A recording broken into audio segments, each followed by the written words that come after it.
All right, welcome back, everyone, to Total Nonstop Impact. Impact Talk for Impact fans right here on the YouTube and the Twitch and wherever you folks get your podcast audio worldwide, baby. To my left, your right, we got Front Row Bill showing How's it off some going? showing off some Joe Doering stuff from when Joe Doering was part of the roster. Rest in peace, Joe Doering. We're gonna start out the show by talking about him a little bit, and then we'll jump into some Slammiversary. But before we do anything, folks, you know what to do. Make sure you smash that like button, smash that sub button, and ring that bell for notifications. First of all, Bill, how are your travels? They were good, J Bone. Got home about 12:30 a.m. Due to the early start time. I could get used to that early start time, J Bone, on a Sunday. Oh yeah, not a bad thing. The only thing that was a little rough for me is I got up at 4 in the morning. I started work at 6 and got out of work at 2 p.m. so that I could catch everything TNA related yesterday. And that was about all I did. I was ready for Zonksville after that, let me tell you. But yeah, good stuff. Good stuff. Great day. Looked like it overall was a very successful event. But let's talk about Joe for a bit. I know that you always had the Joe Doring head with you when you were in front row when he was part of the roster. He quickly became one of our favorites, and he was such a charismatic and yet gentle giant. You know, he it was all about the facial expressions with him, and he did his Oh yeah, talking in the ring. He was a man of few words. old Talk about school, old talk about school. it. Totally old school. I've heard many people recently compare him to the likes of like Stan Hansen back in the Very day. much. I was a big fan of Stan Hansen growing up. And like when he showed up in ECW, it was still Eastern when Stan Hansen showed up. Mm, I was a big fan of Stan Hansen. So me and my dad are there. Stan Hansen gave me his bull rope after the match he had there. So oh man. I big Stan Hansen guy. So I always liked that gimmick. And then like obviously from back in the day, we were always talking about the old Asylum episodes and everything. Like Joe Doring did have a first run in early TNA, and it was like he was still that big man coming in, but he didn't have this aura about him that he got when he went to Japan, and Yeah. really cultivated that modern Stan Hansen in a way, but larger than life because he's such a big man. Like that he is that locomotive. And it's just as Critical Sting had put it there. World's greatest fur coat from an animal he probably hunted, killed, and skinned by hand. And he gave off that presence. Because like in the ring, in his entrance, it looked like there was no badder man on the planet than Joe Doring. Yeah. Because he just looked like you better be the toughest SOB coming to have a fight with this man. And we saw it in TNA. Like, we didn't see a ton of singles matches in TNA, but the ones we did were fantastic. Oh Like him yeah. and Doc Gallows, him and Josh Alexander, obviously for the title. But he Yes. could go in those ones like that. And that was when we had the big men. It was them. It was Moose. It was William Morrissey. Like they had a great group of big men, and he was Yeah. right there with all of them. But obviously, he everything he did in Japan, like he really made his name over there. Yeah. But then the show back up in TNA, and obviously we're not even getting in to what he did overcome health wise over the years. Yeah. With and obviously it was a great tribute by Diener. Yes. But really saying like they went in like he had cancer in the brain, took it out, said he would never wrestle again. Not only came back and was better than ever. Just the fight in Joe, you could always tell it. Like that's a guy that not only looked it, but he's lived that life, and Yeah. he brought it in. Like he was able, like, and I think that's what we always see in wrestling. The ones that are so successful, they're able to connect in a way. They're able to bring out something maybe even true to them that they're able to then show the audience. And he did that great, and that's why, like you see, like I like a lot of people over like on the roster and in TNA throughout the years, but there's a few that I go the extra mile for that I feel I connect with even more than others, and Joe Doering was one of them. So Yeah. I obviously from get go, I feel like he showed up, and it's like, oh yeah, like I remember when he was here briefly, and then I heard about him in Japan. He looked cool. Saw some of his matches on YouTube, but Yeah. then it's like he's coming to TNA. This is awesome. And then when I saw him in person, it was just like, all right, I'm done. I'm done. I got to give a shout out to my buddy Evan, another big wrestling fan that goes to a lot of shows in the Northeast, because he was going to like GCW and all, and was doing a lot of stuff with like some of the wrestlers he liked with the Fathead, or variations of it. And I'm like, I got to get a Joe Doering. Like that's the guy that gets one. So he let me know who he went through to kind of get it set up and all. So no, I was glad to show my support for Joe. And then even though because he was never a face really, Right. Violent by Design. So, but from the first time, because I debuted this at Rhino's promotion in Michigan on the way to Slammiversary. And that's where I picked up my Violent by Design shirt and got it signed by Joe Doering to go along with my other, my Japan fuck cancer shirt. But I felt this one was more appropriate to his TNA lineage. But like he popped for that. Like when he saw that, he's just like, oh, that's awesome. So, and then obviously like when he's coming in, like on his heel entrances with EY and Diener, like he would make sure, because he knew like when he's not on camera, he'd give me the nod or a wink or something. So it was, but always great to see. And obviously in his ring, he was fantastic. So feel free in the chat. Let us know any favorite memories of Joe Doering. Absolutely. In TNA, we have a very sophisticated fan base here on the TNI show. So they've probably seen the Japan work and some earlier work. So let us know your thoughts and what you thought about Joe and his impact in TNA and in wrestling in general, because and I thought it was great. Like obviously they had the tribute. You saw the armbands that they were wearing for Joe. So I obviously you could see the effect he had on that locker room, which was always great to see. Yeah. I never met him at a TNA show. At least I don't think I did. But the one place I did, and it was a rare appearance that he made in Great Lakes, David Hero's promotion, GLCW, Great Lakes Championship Wrestling. And it was Blizzard Brawl from, was it 3 years ago? Okay. I'm trying to remember when it was. It was when he was in TNA, and it was when he used to wear the big ass fur coat, the thing that looked like he killed like a dozen Wookiees. That was most of his run. That was most of his run. I saw, and I'm surprised he didn't post a picture of it. Maybe he will a little bit later. But a good friend of the show here, Rohit Raju. I know he has a great picture of him wearing the coat. Oh, nice. Because I think everybody loved that coat. Yeah. He wore. So I met him at I met him in Waukesha, which at the time was only 10 minutes from my house. And he was pretty quiet.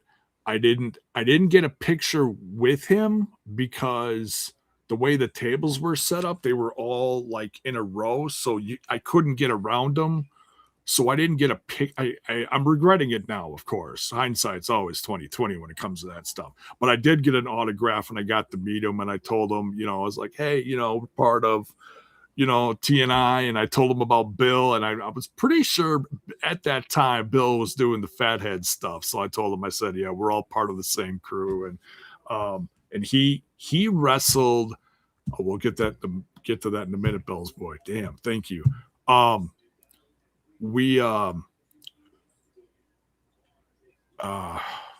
He wrestled Cash Flow from Ohio Valley Wrestling. Yeah. And I remember, like, if you've ever been to a Blizzard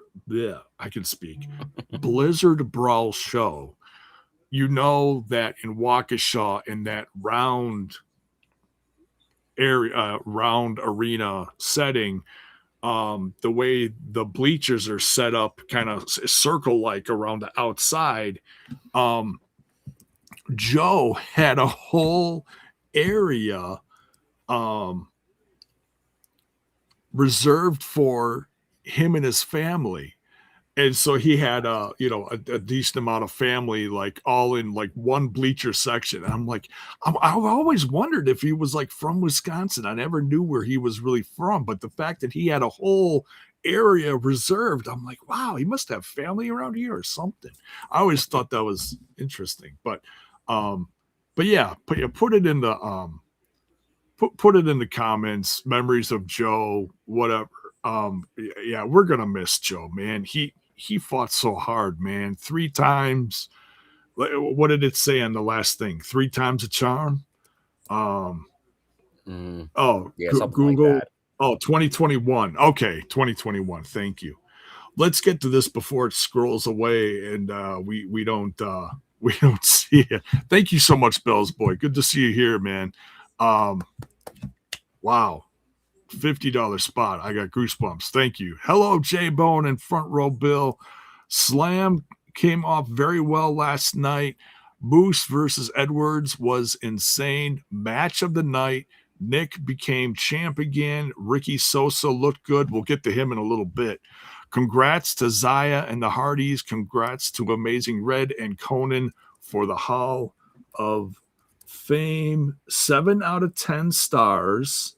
I can't scroll on the thing here, so I'll just read it off of here.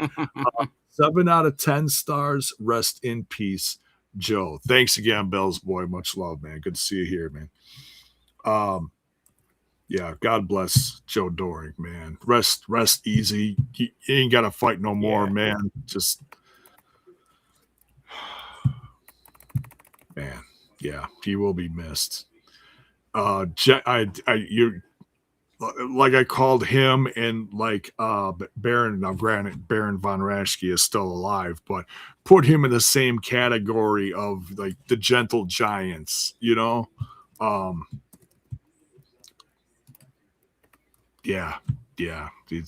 I'm never he had I'm never gonna forget that face, that snarl, or the classic. What did he? Ooh, he did stuff. Yeah. Yeah, it was like he, ooh, yeah, mean. yeah, that snarl. Man. I know he made the cover of quite a few of our shows during that era. Oh yeah, because he had the face. Yeah. He always had the faces. He did. He's very photogenic, and then, like I said, that classic coat. Or the Texas garb that he also had on, good stuff, man. Good stuff. Yeah, he will be missed. So yeah, rest in peace, Joe Doering. Like I said, you don't got to fight no more. You can rest easy upstairs. Never forgotten. Yes, we will always remember Joe Doering. Yeah, great time in a very fun. Eric Young stable. Yeah, the only thing now, like, because, and if you haven't checked it out on YouTube, TNA did a great collection of his matches. And And honestly, the only sad thing, like obviously, the one of the sad parts was that early run was COVID, so there's no fans to actually see it live. Uh, but then obviously you had the transition into fans because a lot of the early matches are Skyway. But it was it was a weird time in wrestling. But who knows? Maybe that all played into him being able to show up, which once again was great. And obviously condolences to obviously the family and everyone in wrestling, because he's one of those guys. Like, there's a lot of people in wrestling that touch a lot of people, but he's like, you could tell, and obviously you've seen, like, it's made its way everywhere. Like, every organization was putting the news out there about Joe Doering, like from People Magazine, obviously TMZ, all those type of outlets.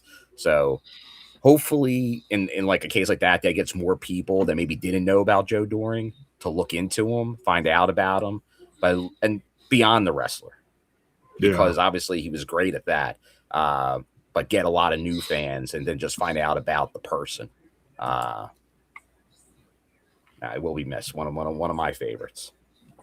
Yeah, absolutely. Yeah, I know and that was, I know you always had fun bringing that thing, even though it was something extra to carry around from show to show, Bill. You haven't had one. I don't think you've had one since, before or since. No. I something like that was a one time for one person. Yeah. That it made sense. And that's because, like you said, like, it's all about that facial expression. It wouldn't be the same with anybody else. Yeah. No one else had it. I mean, it's not an insult, because he had such a charismatic presence in the ring. It's just like that face. Give me a little of that. Give me a little of that. Yeah. We loved him, man. Just one look, and you knew that whoever was standing across the ring from him was gonna be pissing down their legs. Oh yeah. Yeah. Great memories. Rest in peace. Okay, so let's talk about the atmosphere of the show. Let's talk about the crowd a little bit, and then we'll dive into the pre-show. Now, I didn't watch the pre-show, so I'll kind of let you take that over for a bit. But how was the audience? It seemed like they opened up some extra sections within the last week or so, and it seems like they sold great. How's the audience, man? No, though, like the way they set it, like from the arena set up inside to the crowd, like I thought it was set up great, where like everybody that was there, you saw them. And I think that's a key. Now, I didn't get to see like all of it on the broadcast, but it seemed like, because sometimes you will have issues where it's like, oh, like there's people in seats that you never even see on TV. So like, wow, that doesn't make sense. No, but I think it was set up well. Like obviously, like that bowl was very full. I thought that the crowd, and it was an interesting crowd. Like, obviously, you're right there in Boston. Like, you're not far from Fenway Park, which was having a Yankees and Red Sox game pretty much right after the show ended. Yeah. So we'll get into it later, but that's why you have like a Yankees suck chant, because the game was literally starting just as Nick Nemeth took home the title. So nice. So obviously a lot of Boston, New England, but I think a lot of people traveled. Like, I think you got a lot of Northeast there. Some people from, like, I was able to see some people I don't always see at shows. Some super fans that travel. Chris Barron from the UK, who I've been seeing for years, come to like a Slammiversary or Bound for Glory. So it was great.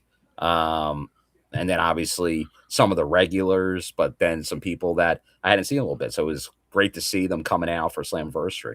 Yeah. Yeah, some of the infamous TNA Road Warriors that go to so many shows. Yeah. Oh, yeah. Along with yourself. Yeah. I saw the picture on Facebook. Joe. Good stuff.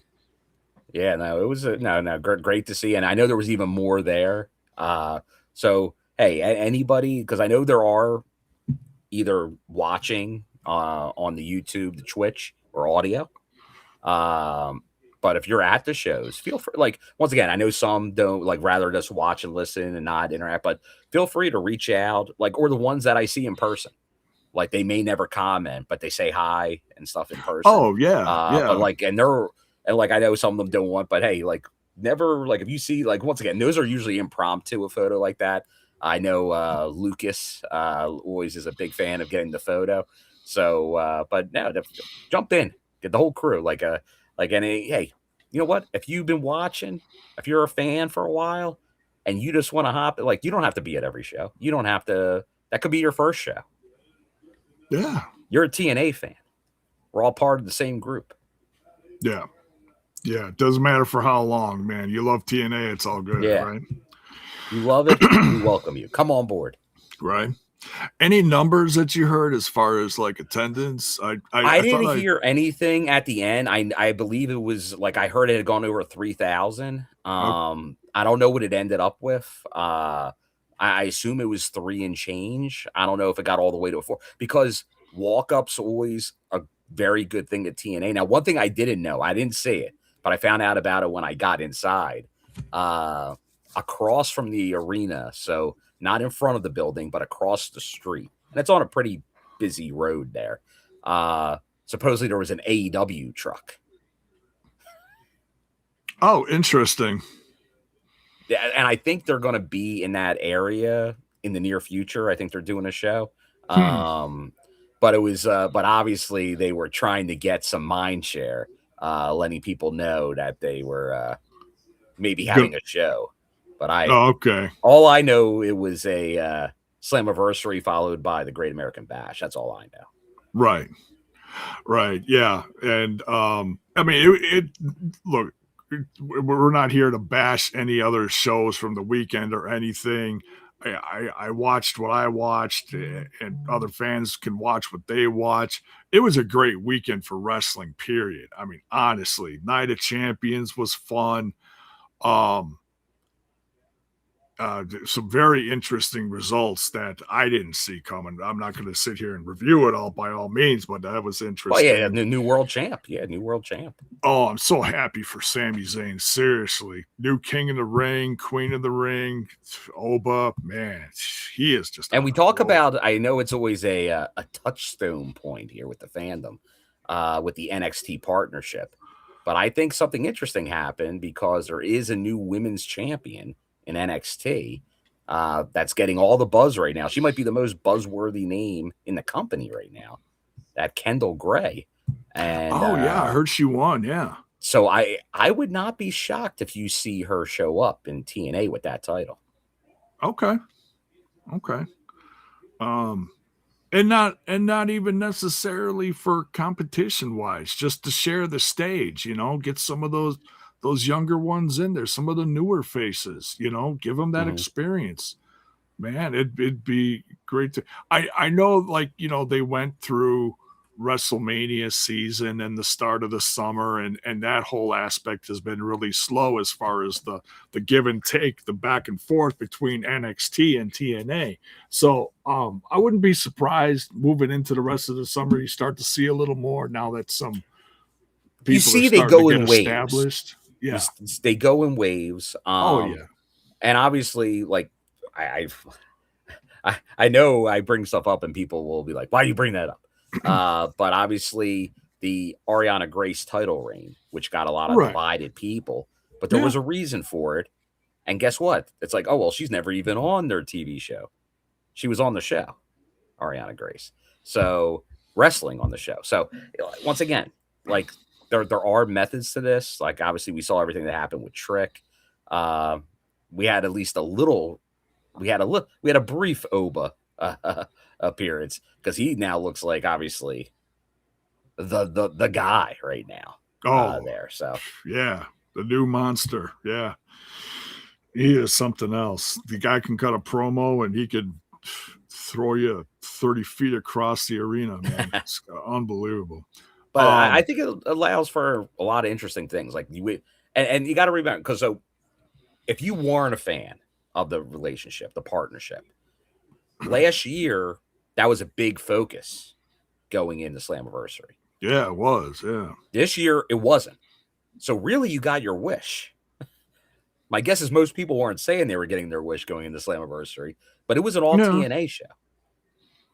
It was. There was no crossover. There were I mean, there was a lot of talk certainly about TNA, but I feel like some of the negative talk had died down right before the pay-per-view, which is great.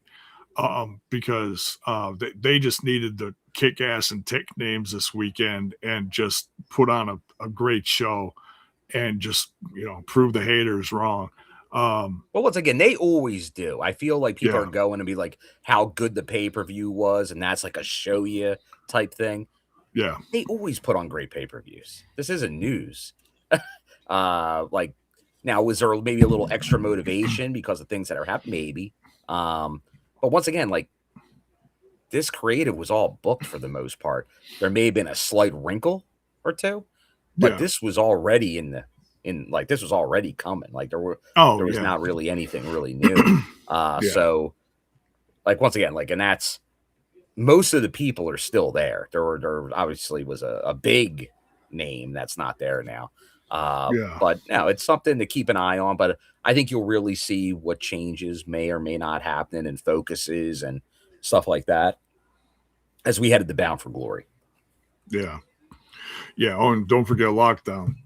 And well, I don't think you're going to see it. My guess is most of Lockdown that's already planned.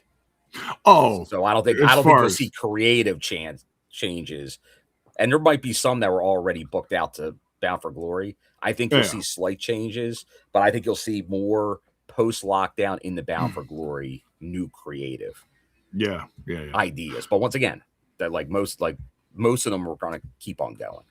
Like this is more Bound for Glory and beyond. Yeah. Thoughts? Now we didn't see too many new faces. We saw some returns. We saw Amazing Red. We'll get to that. We saw the debut of Uhaa Nation, and we'll get to that. But I want to talk about. We're going to talk about the pre-show countdown. Sorry, you know what I mean.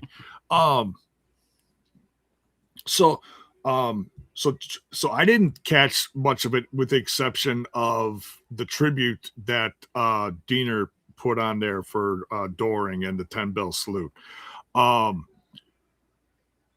They introduced a new title, and we've talked about new titles or getting rid of titles because of the roster changes, and we've talked. It's always a topic of discussion on and off throughout the year, depending on what's happening. But we got the debut of a new title, and I want to show off some pictures here if I can quick find them. Yeah, kudos to Brandon, who I believe designed the belt.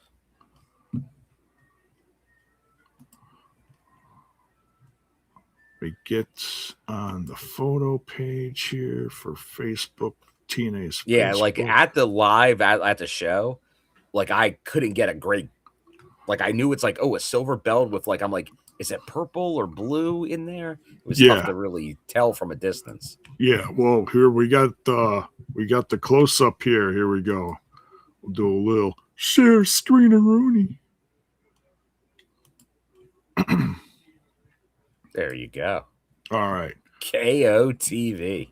Look at this. KOTV. Purple accents. That's like old school early knockouts. Yeah. Yeah, it's got a little more of a gritty kind of, I don't want to say hardcore, but gritty logo. It's like the old ECW belt in a way. Kinda, yeah. With a knockouts twist. Like I know, I like it. I think, and I know this is like, because right now, obviously, you have companies naming them after the station. Yeah. But I think TV, if you're an old wrestling head like us, we all remember TV titles. Obviously, TNA had a TV title briefly, but it was the belt that never they could get any, like, they couldn't get any momentum with any of those belts, so they kept changing it. So Yeah.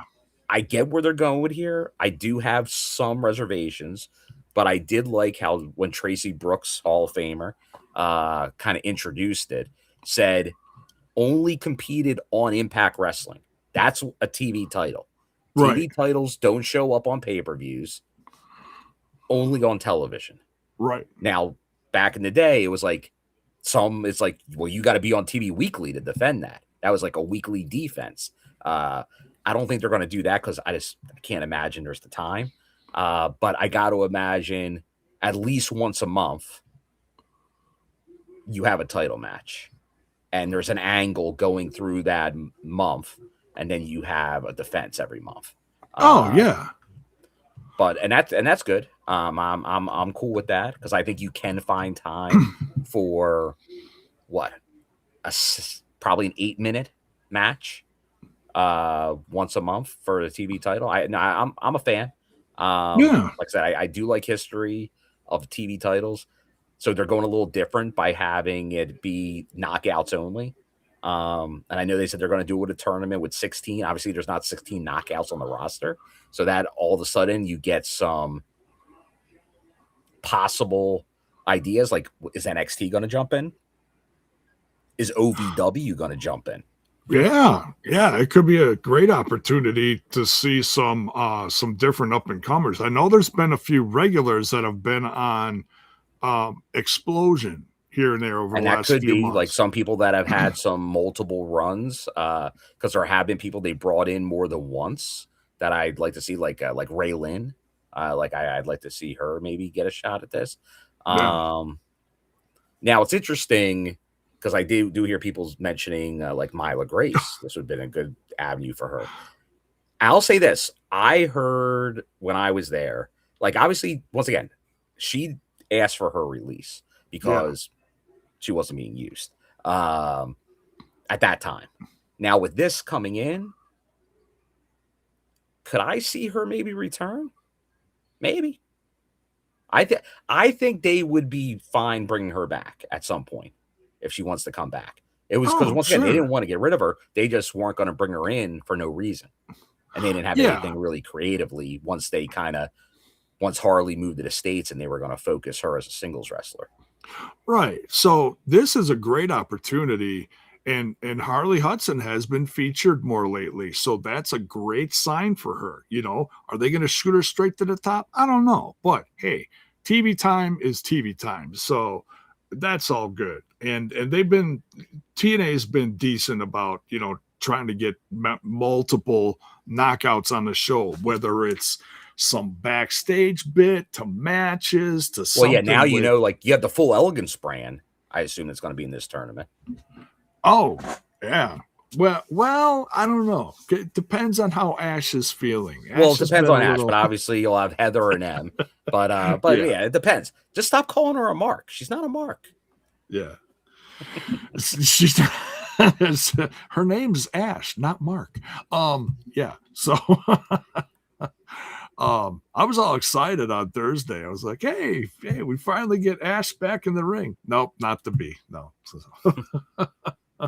So I don't know how much of this is gimmick and how much of it is she's not 100%. I have no idea. I'm not going to try to speculate that. I'll take Ash any way she wants. She's more Ash on the show, the better. She's hilarious either way. So yeah. So all right. So let's talk some results. Let me just scroll down here real quick. We had the tribute to Joe. We had the title, the new Knockouts title reveal. We had a couple matches. So we had Elayna Black versus Indi Hartwell versus Mara Sade in a 3-way match. Now there was nothing like they were fighting for anything. Not officially. But like I said, like the way this storyline was kind of percolating, it felt like it was a number one contenders Right. in essence. Or the winner from it certainly would be moved up a few pegs on the Yeah, and roster, it seems. Yeah. and if you do got to pay attention right now to social media, because if you watch like after, especially like after a big pay-per-view like Slammiversary, they will have social media exclusive promos from like after the match. And Elayna Black is who won the match, is pretty much saying, yeah, she's going after the Knockouts Championship, which she's been saying a Okay. lot. But I think this just, once again, I think there's a very good chance, if not in Albany, by the Philly live show at the end of the month, you're going to get Elayna Black going after that Knockouts title. Well, but once again, based on who we had win, I don't know if they go heel that quick, so maybe not.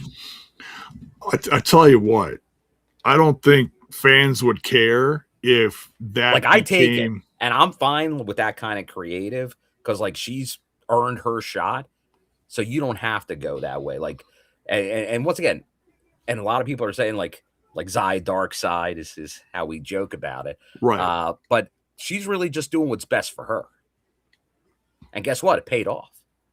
Yeah, champ. Yeah, and I'm digging her heel character. I'm digging it. I feel like she's really growing into it. And she's not doing anything by leaps and bounds by any means, but it's just this. It's subtle stuff. It's a glance at the crowd. It's little gestures. You don't have to do a lot. Just, I'll tell you, from super over her baby face to that kind of heel in that amount of time. Like she was born to do it. Now, once again, she had done it before in the group over when she was in Japan.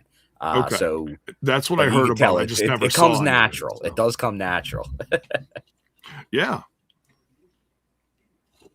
It's certainly, there are some that are better at it than others. And she's, like I said, she's definitely becoming a natural. And, just the timing of it, like as CJ says here, like that the Tracy Brooks announcement of the TV title was after this match with the two women that did not win the match, Indi Hartwell and Mara Sade, by her side. So that makes you think there could be some maybe an early favorite among those two, maybe for that belt. Oh, yeah, could be. Yeah. Interesting that they had Tracy Brooks announce it. Well, she is a Hall of Famer, J-Bone. She is. Very recent Hall of Famer. Yeah. And like OG knockout, most would say. She is. And that's kind of had this particular Slammiversary did have OGs. Kind of there was a lot of OG stuff. Yeah. And I'll tell you what, I think they're probably done at 3. But man, I still wouldn't be against some angle where you're getting like America's Most Wanted / Beer Money. I think that's the whole trouble. That James Storm was successful equally almost with 2 tag teams. It's tough to separate them.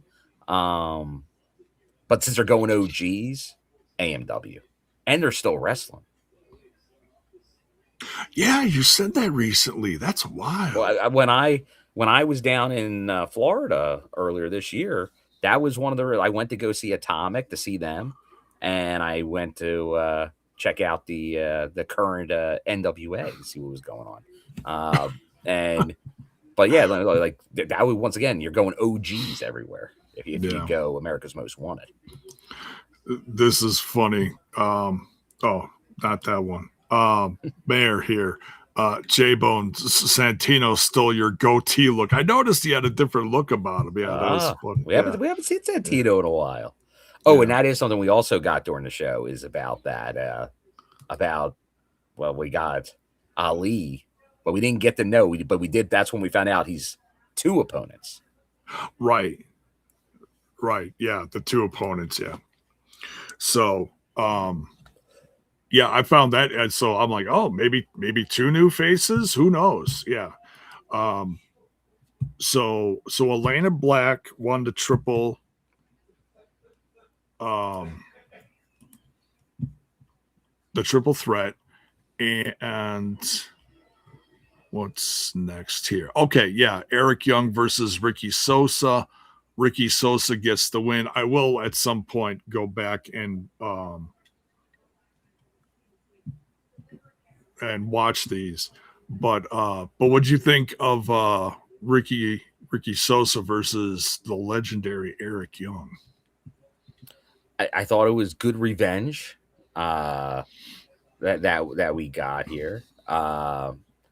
Which needed like you needed to have this like because they gave like kind of the rub to EY to kind of get there, and obviously there was some stuff going on with Ricky where I think they may have known that he wasn't going to be available because remember, still like his first match was a loss on Explosion, Ricky Sosa to Jason Hodge. Yeah. So like it isn't like they were just like coming in and like just hot shot and Ricky Sosa. Right. I think we're going to see the same thing with EC3's return. I think like it's like, hey, bring them in, do this, but that's not the plan. I think they have long-term, obviously, plans differently for both those men. Yeah. But once again, like I was talking to some people there, like other fans.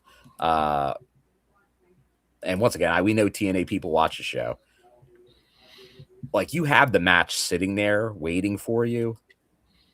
Creative. I know there's been changes. And if this wasn't on the docket for the previous version of Creative, if there's not a match of substance between Ricky Sosa and Leon Slater before Leon Slater is not here at some point, either at the end of this year, next year, 3 years from now, if they don't get that big money match between those two, then that falls on Creative because that's absolutely bad business. You're not doing your job if you don't get that match. Now, once again, it shouldn't be right now. You got to build to it. But if that's not being thought about right now on how we get there, then people need to start having some conversations. Yeah. Because I think every fan is waiting for it. They're all thinking it. It's like, how do we get there? Right. Like, you know me, I've been waiting for the Moose AJ Francis match. Advertised for Albany. I have no idea how we're getting there still. Other than AJ's a loudmouth and babyface Moose right now ain't going to take any guff. So I just want to see how they get to that match. So, well, it ain't going to take much because did you see? Well, critical thing, and because we haven't said it there, the other thing that did get announced is Destination X in Calgary. But yeah, Slater Sosa, that would be all like you're thinking. That's a thinking man right there, Critical Sting. Yeah. You may be young, but you know. So this is, I saw this right before we went live, and so I'm going to share this because I can hear him saying this as he's typing it. This is the best thing. This is on Twitter. This is in response to Moose. Oh yeah. Moose put extremely proud of the whole TNA locker room. Even with all the outside noise, we band together, hold each other down, and knocked it out of the fucking park. Next stop, Albany. AJ Francis shared this and replied, "Shut your pinto bean looking ass up." AJ know how that. I'll tell you, that guy is beyond skilled. At generating heat and promo, and man, he's gold. I laughed so hard when I read that, and if he doesn't, he'll make it happen. Like if there was no plan, these guys can make it happen on their own, and that might be what it is. Honestly, it just might be them doing it on their own. Oh, because they yeah. might be thinking like, "Hey, we need to get a match going between us." Yeah. Sometimes that's the best way to do it. And And we'll with, get into it though, because and I think it's just part of me thinks like if you saw like when TNA was getting all the flack over the last couple weeks, who was the number one cheerleader and supporter of TNA other than me? It was AJ Francis. That guy AJ is a Francis, company absolutely man. one of them. He was everywhere talking about it, like on big platform. Like I said, I can't say enough because I remember the days when TNA was bringing in all their big names, and they would never mention they even worked there. They would cash their checks, not even acknowledge the company they were working for. And like right now, we have a roster that's getting more and more like everybody is putting over the brand, supporting the brand, getting it out there. And AJ, though, is at the forefront because he even puts over like he's ripping everyone, but then he puts them all over too. Like he does a great job of doing that. He's a great character, and that's why I think he deserved hey, I want another Moose title run. I want babyface Moose run, but because he's the most over singles act in the company right now. Yeah, Hardys are the most over tag act. Moose is the most over singles act.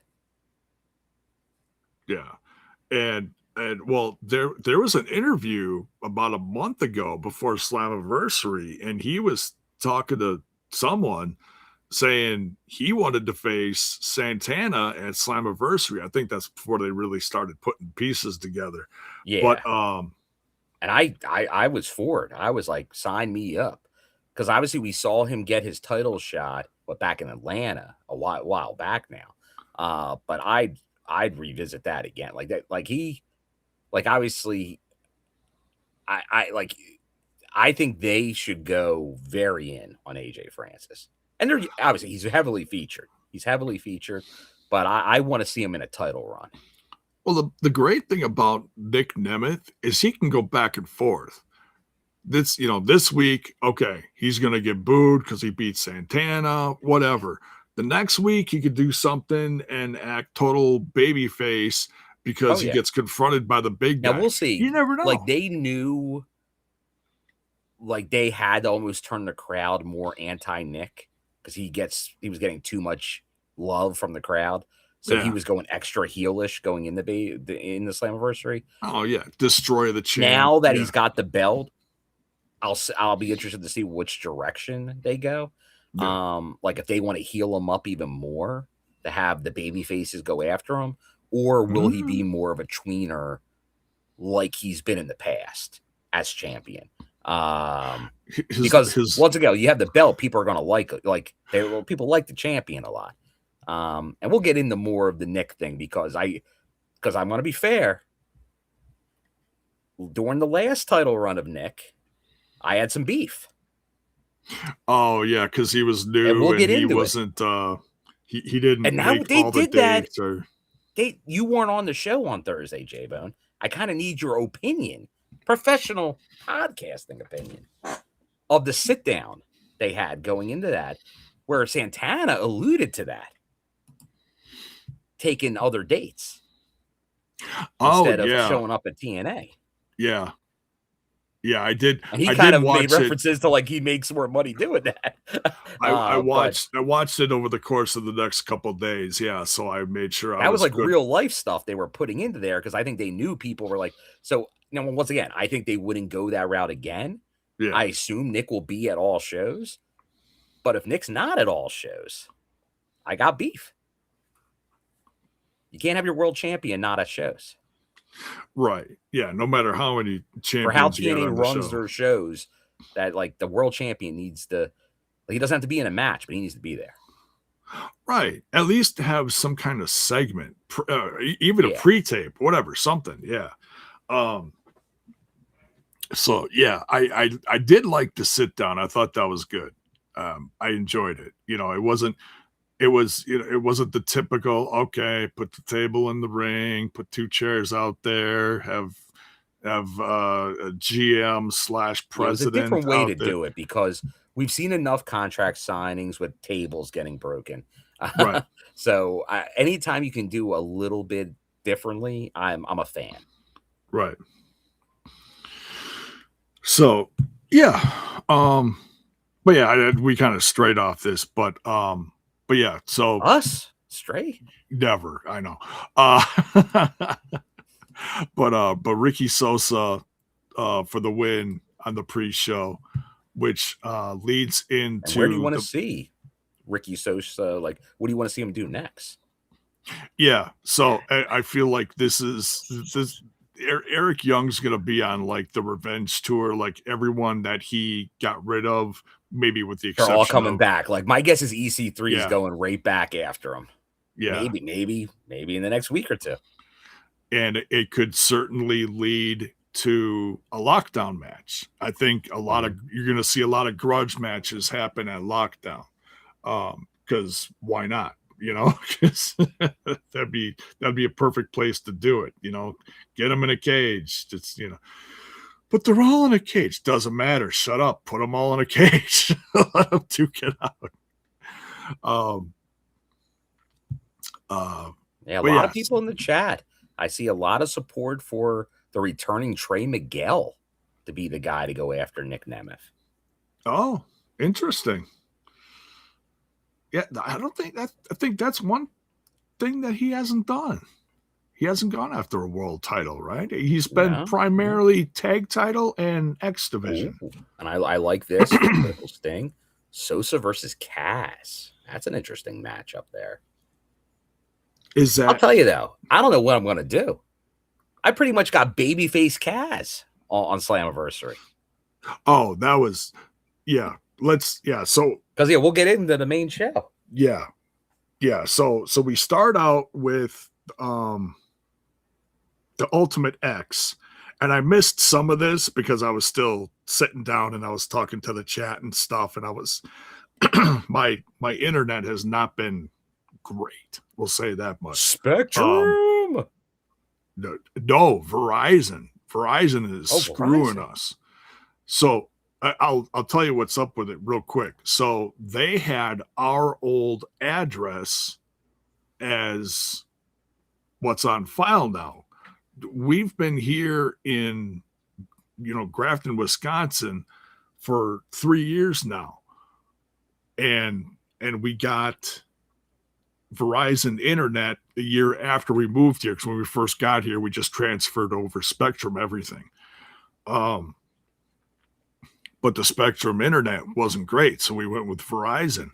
Well, now, because they had us signed up for a certain gigabyte thing, because we supposedly still lived in Brookfield, which we didn't when we signed up for it, which makes no sense. They're dropping our quality down and charging us over $10 more.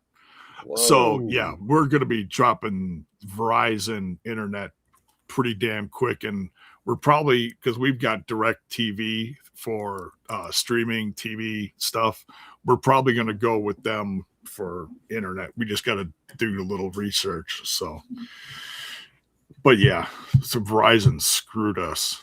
That ain't right. Yeah, it will not take bandwidth issues. No, it's, and when I was watching it, stuff you the got other day, streaming to do. I'm doing this. It's like you ain't doing that to J-Bone. No, you ain't doing that. Nobody puts Bone in a corner. That's right. Nobody puts a Bone Man in the corner. So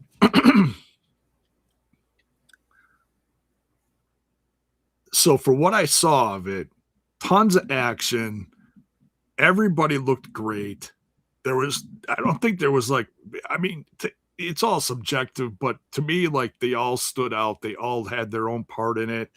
Even I was very curious to see how Fabian Aichner was going to fit into all this, because he was kind of a base, even though he's not like necessarily a big guy, say like what's a couple bases from the past that they had, like Well, Ethan yeah, like use like Page, Jake something like as Jake one, like something. Yeah, so he's like not like a quite as bigger guy that you can utilize in some moves. So they went a little bit like he was the closest in this one that would be that, but it was not the typical script because there is kind of a Ultimate X script or formula, if you will.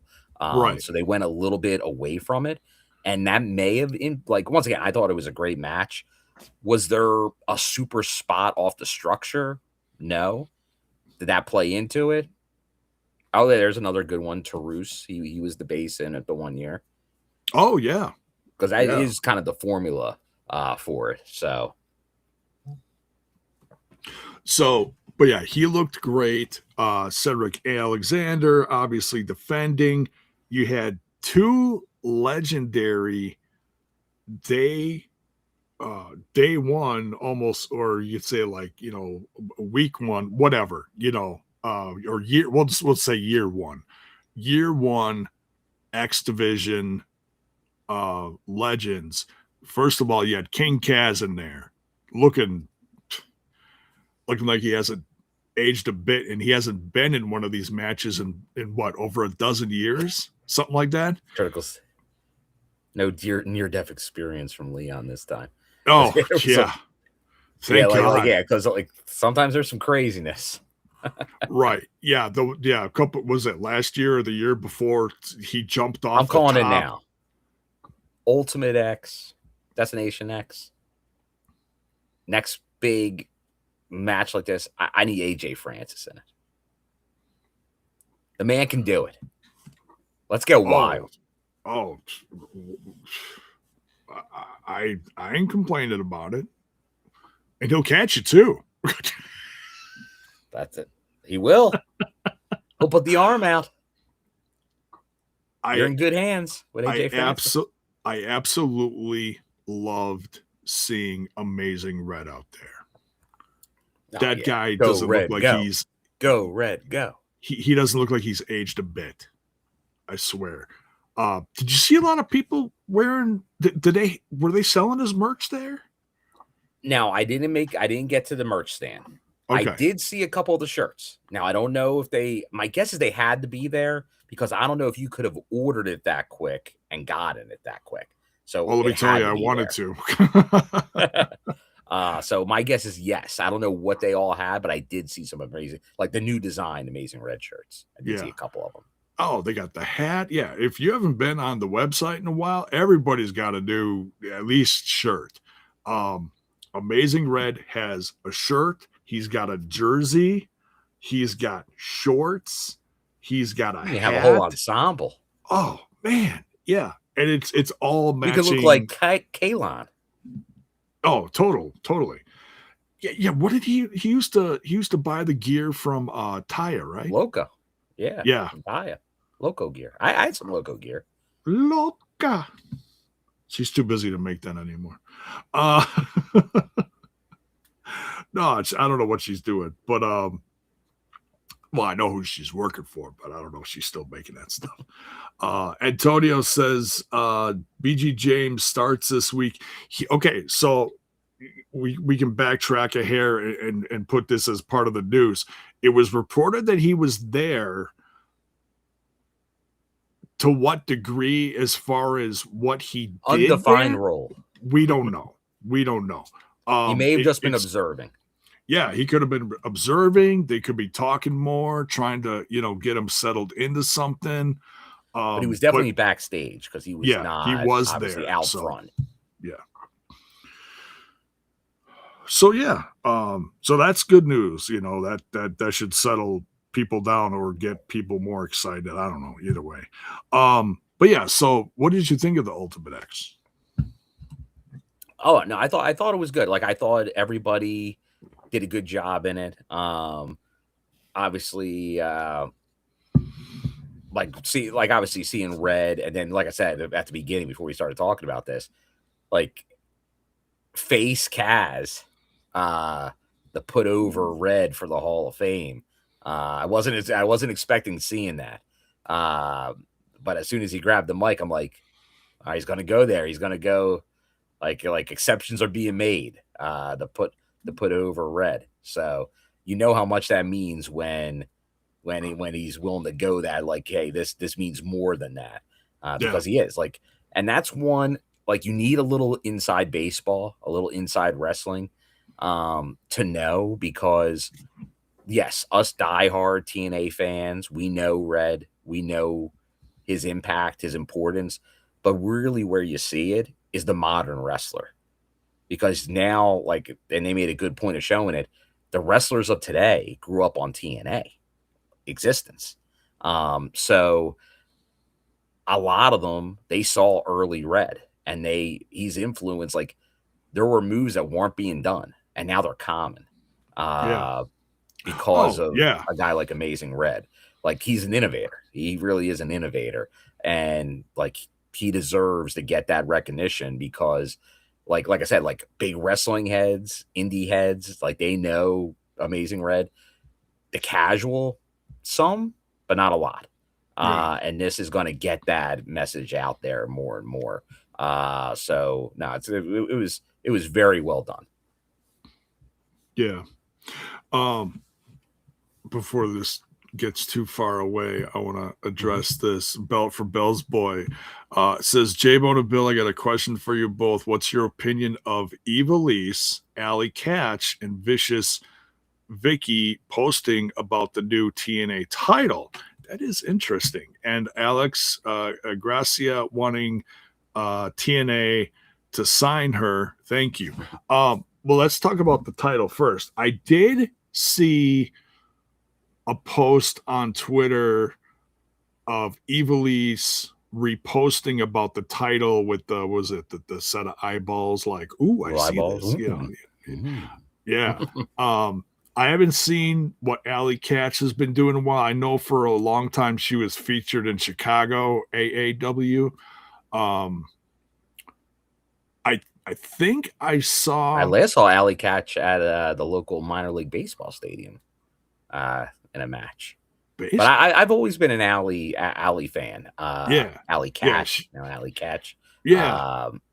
So I'd be on board for Allie. I know we've seen Vicky show up, like she's been on some TNA shows, and obviously worked a lot of backstage.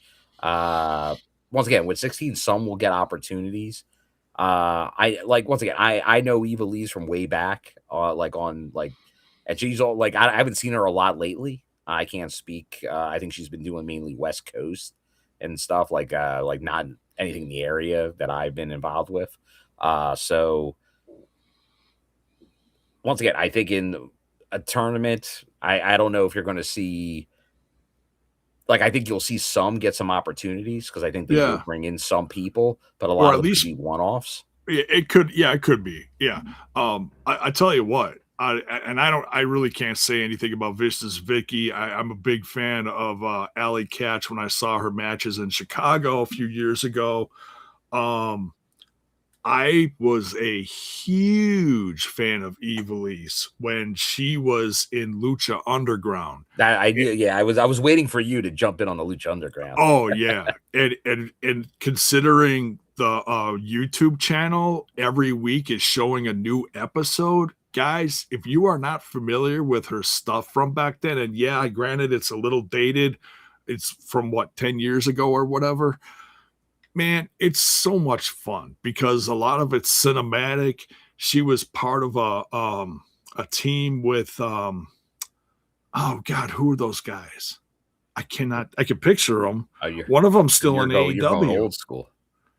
Is that what? And was it Jack Evans and Helico? And Helico, yeah, and Helico, and then the other guy had the big ass beard and he wore like a helmet mask. Oh, you're talking about Son of Havoc. Son of Havoc. Matt Cross, yes, Matt Cross. Those three were in a group. You're going my old school Lucha Underground knowledge out of the blue. Yeah. It's like, and I haven't watched it so long, so there's details that are like, I gotta pull a few brain cells out and dust them off. But but yeah, huge fan of Evilise. I know there's been some controversial things over the years. I'm not going to get into that. Yeah, like once again, I feel like we've seen this, and I'll call it politicking. It seems like once again there could be some stuff there, but it feels like there's certain people, like a couple people get rubbed the wrong way, and then they try to use backstage influence to go after people. Yeah, You don't need that, and we've seen it in TNA. It's happened. Like in the it past. happens all over the place. It happens in all locker rooms, and right. the more you can kind of get rid of that, the better.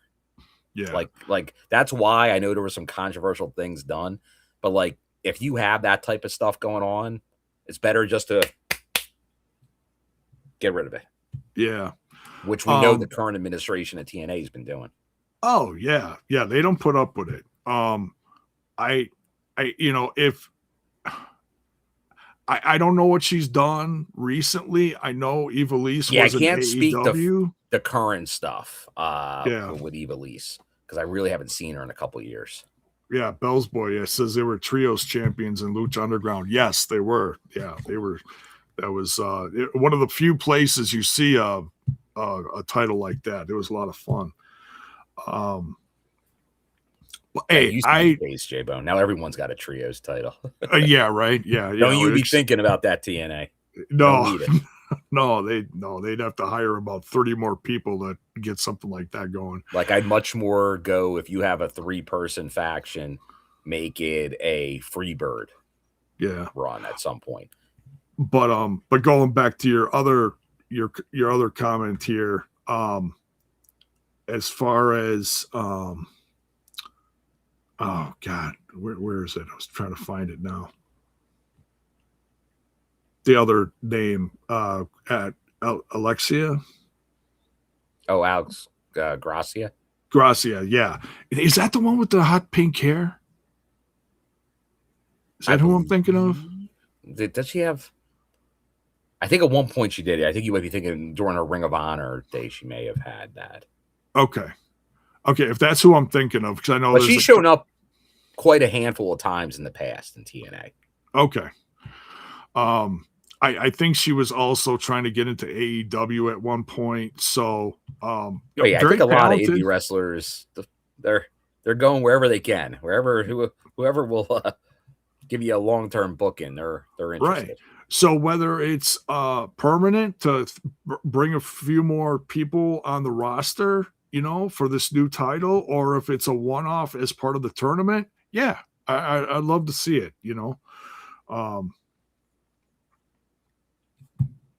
In fact, I think, who was that?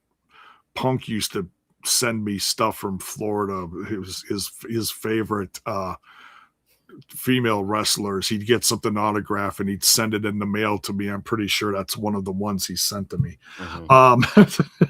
along with several other Shine wrestlers.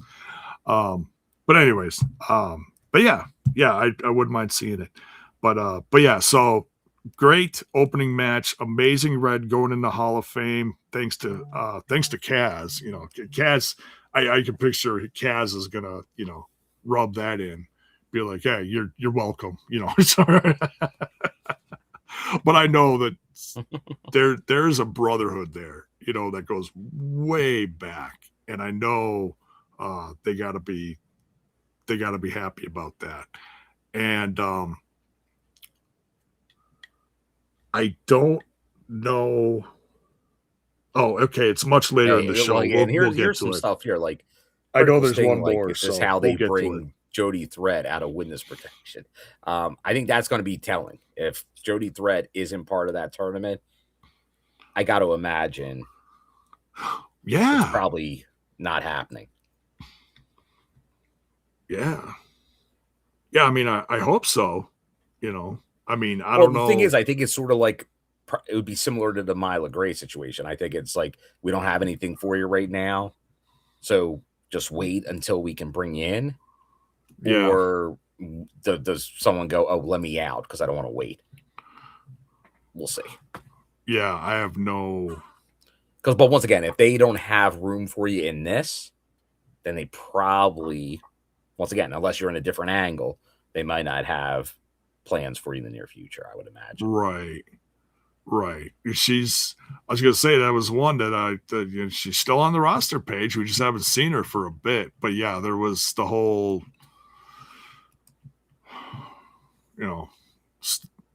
international stuff was just keeping them. Yeah, you got to see what makes sense. Yeah. And once again, although I will say this, there were some knockouts I saw outside the arena that we never saw. They weren't part of Slammiversary for the show. So were they filming stuff? Were they doing anything related to this tournament? I don't know.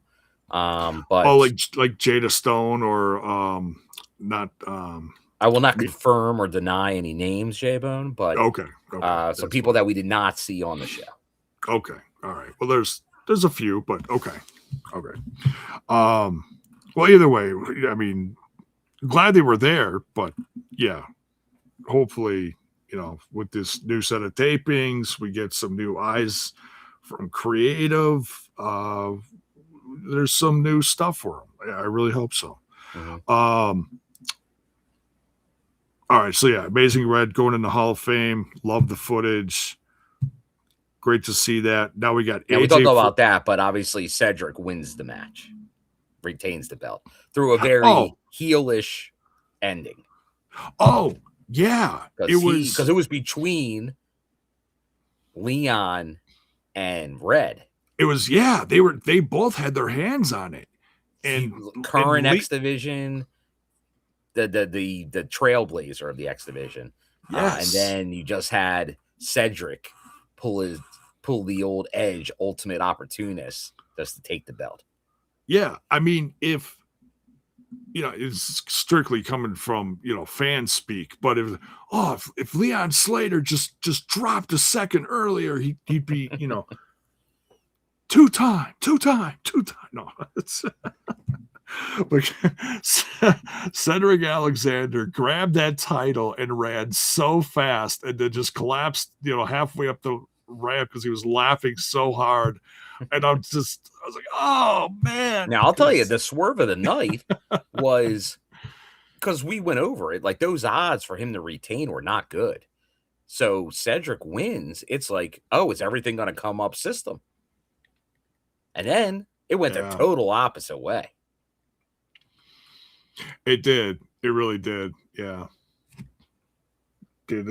Yeah, I knew somebody was going to say that. Bell's boy here, yeah, did like the ending of Ultimate X. Trust me, there was a lot of people in the live chat that were not a fan of that because of how it went down. It wasn't there's no real clean ending of an Ultimate X match, but that was a slightly dusty ending to that match. Yeah.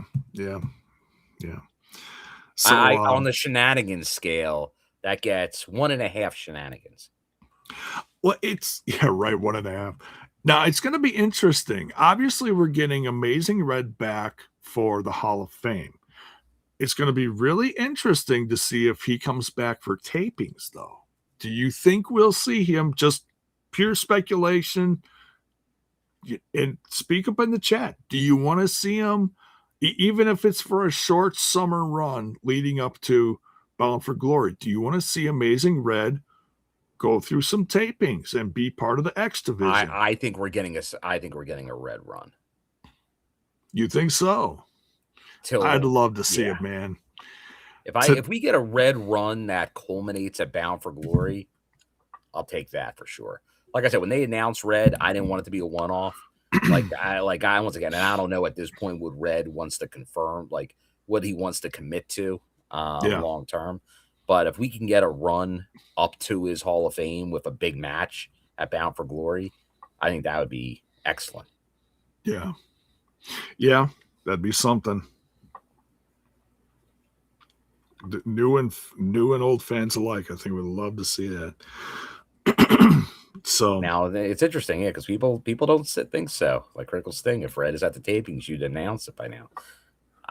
I'll wait until tomorrow to see. Once again, these are an awkward set of tapings. It's very reminiscent of Mania week because of the holiday. Because they're Right. doing a Wednesday and a Thursday, like not typical taping schedule for TNA. And it's not live, right? So it's not live. They're doing, it's what I thought they were doing, but I did get it confirmed. It's a live to tape.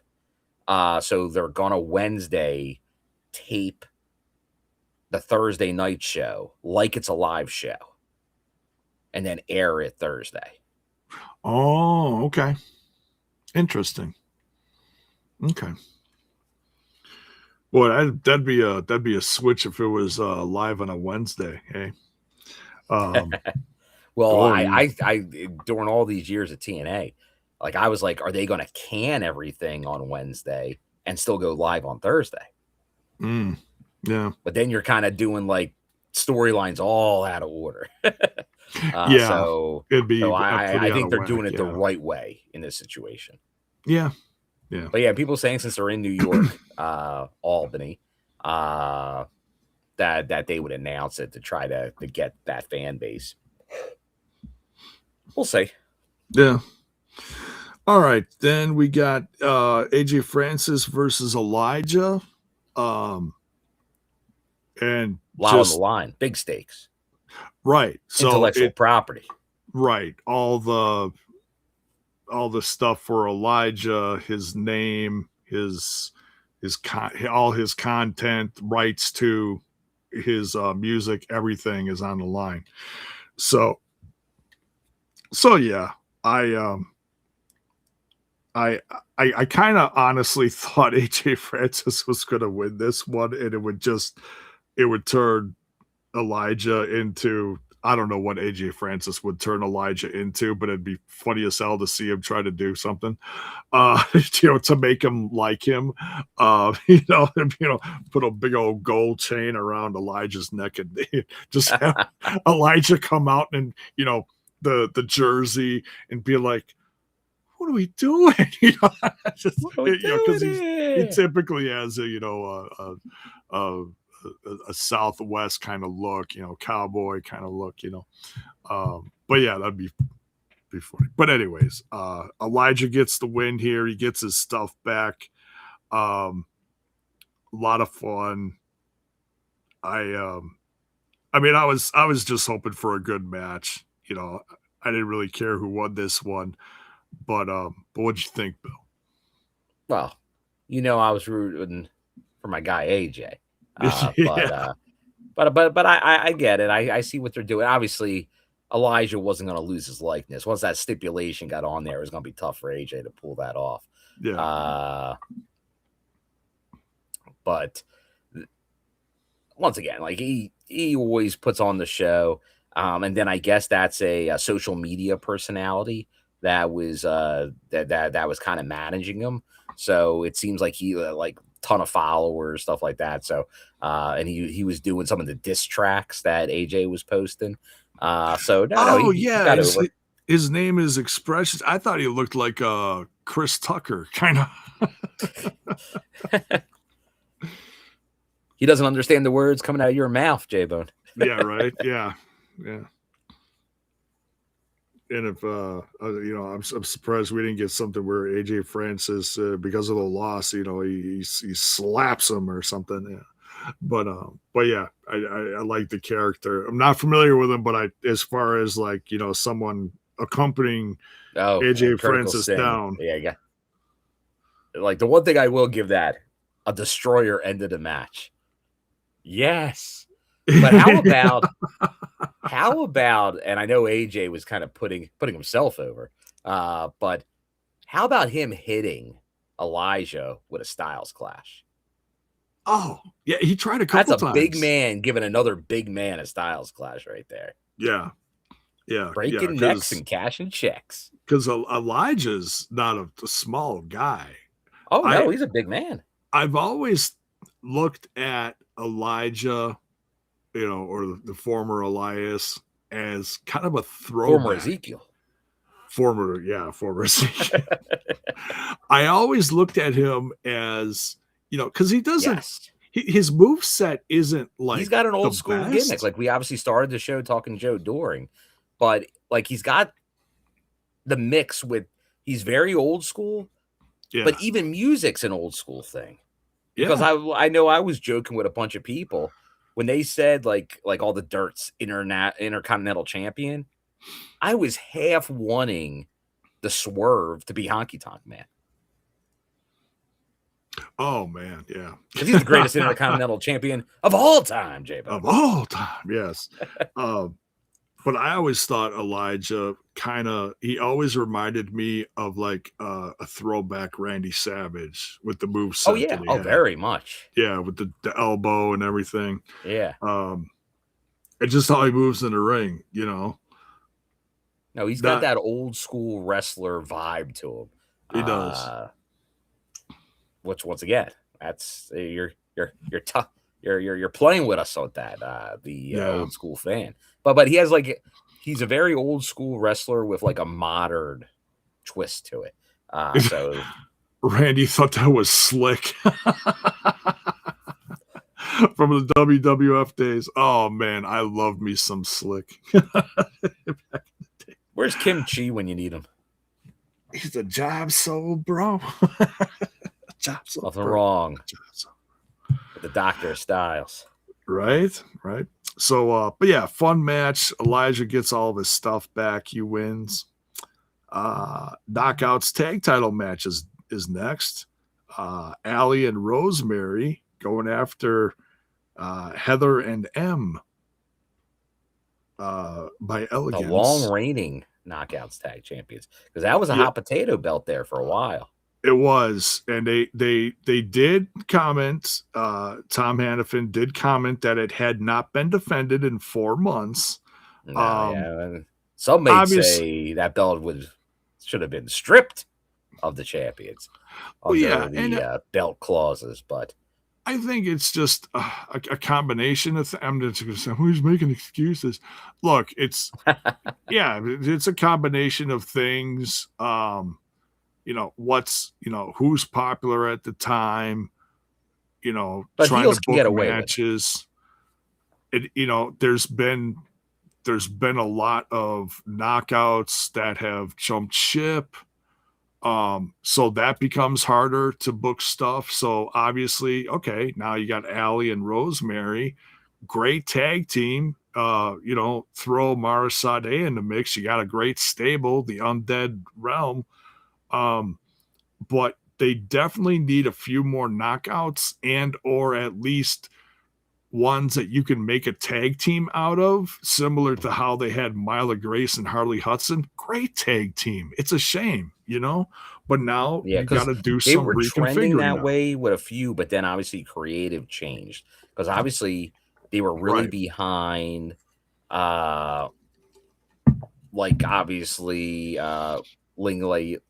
Ling Lee and Zaya as a team. But then they broke them up. It looked like Tessa and Victoria may have had a tag run in them, but then they went away. But I think that probably had bigger issues. I feel like there was an issue with a title on Tessa with the whole CMLL thing. So I think that is why they steer cleared of it. But so it did feel like there were a few others. And once again, we don't need to go crazy. You don't need 6 knockouts tag teams vying for stuff. No, you just need a few more. 3. Right. You need 3 and an outside team to kind of get by. Because then you can occasionally have your platypus team once in a while, some locals once in a while. You don't need to go crazy. So like the Elegance brand will still be there in a format. They'll obviously now you have the champs. So you need like one team though that could take the belts. Yeah. You need. And that they don't have right now. Right. Yeah. So it's going to take some configuring. It's going to take some creative, some moving pieces, but yeah, we'll see what happens, But nonetheless, this match was a lot of fun. Obviously, you got the comedy, of Oh yeah. Team Elegance outside there.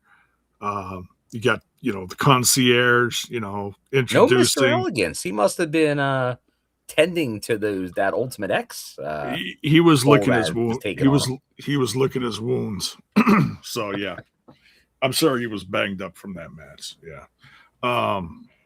I'd have to go back and watch it again and see exactly what happened to him, but yeah, I'm sure he was after a match like that. If you ain't hurting, then yeah. But yeah, new knockouts tag team champs. What you think, Bill? Well, obviously, I'm a current, very devoted member to the Elegance brand and good Yes, friend of the show, the Iceman, the concierge. card Like carrying I'm member. always going Some to would say. support, but I got history with Rosemary and Allie.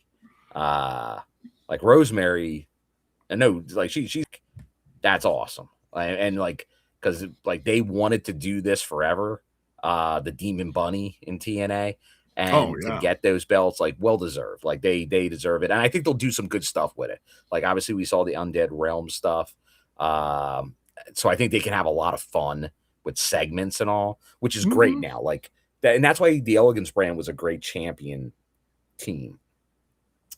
And I see a lot of talk in there, like oh well, maybe the knockouts title's the one to go. I think you just got to know how to book the title, especially now that there is Right. another title to the show. You don't need to have them defend the belts a lot in the knockouts. It's there to prop it up. It's a prop. Yeah. Hate to say it in this realm, but you can have just like Elegance brand was doing great work. They didn't really need to defend the titles, so they didn't. They maybe took it a little too seriously that Yeah. goal. But I feel like Demon Bunny can be like you can go cinematic universe with Demon Bunny and not even have them have matches a lot of the time. Yeah.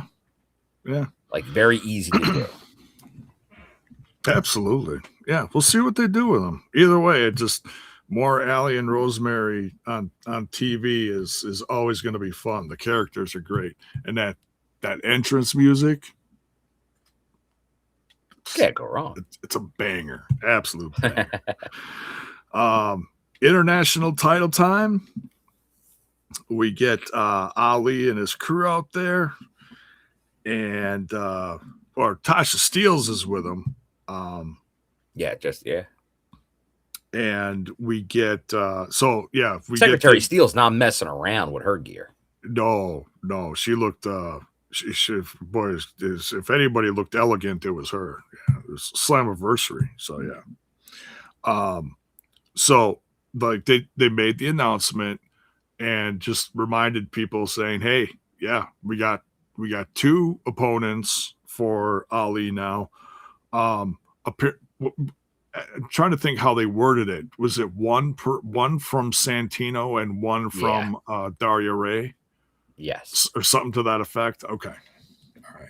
Yeah, they both came out during the countdown and said, I got an opponent for you. And then Santino came out and was like, oh, I got an opponent for you. Yeah. But then, like, for a split second, I'm like, is Santino entering himself into this? Oh, no. Son of a gun. Oh, man. Yeah, that'd be something. A little revenge, maybe. No, he can't do that. He's had too much trouble with that, just with his daughter. I think Daria Ray would have kittens if that happened again. So Rich Swann comes out, and it's like, oh, okay, cool. We haven't seen him involved in something like this in a while. At least, well, he had the match with Santana recently, but beyond that, We did. He's been kind of back and forth, in and out of the company a little. So this was nice, Yeah. nice to see him. Big spot for Swann. So could that mean more about the future for Swann? We'll see. Because a lot of people, when he got that match, and like everyone's like, oh, that was a great match.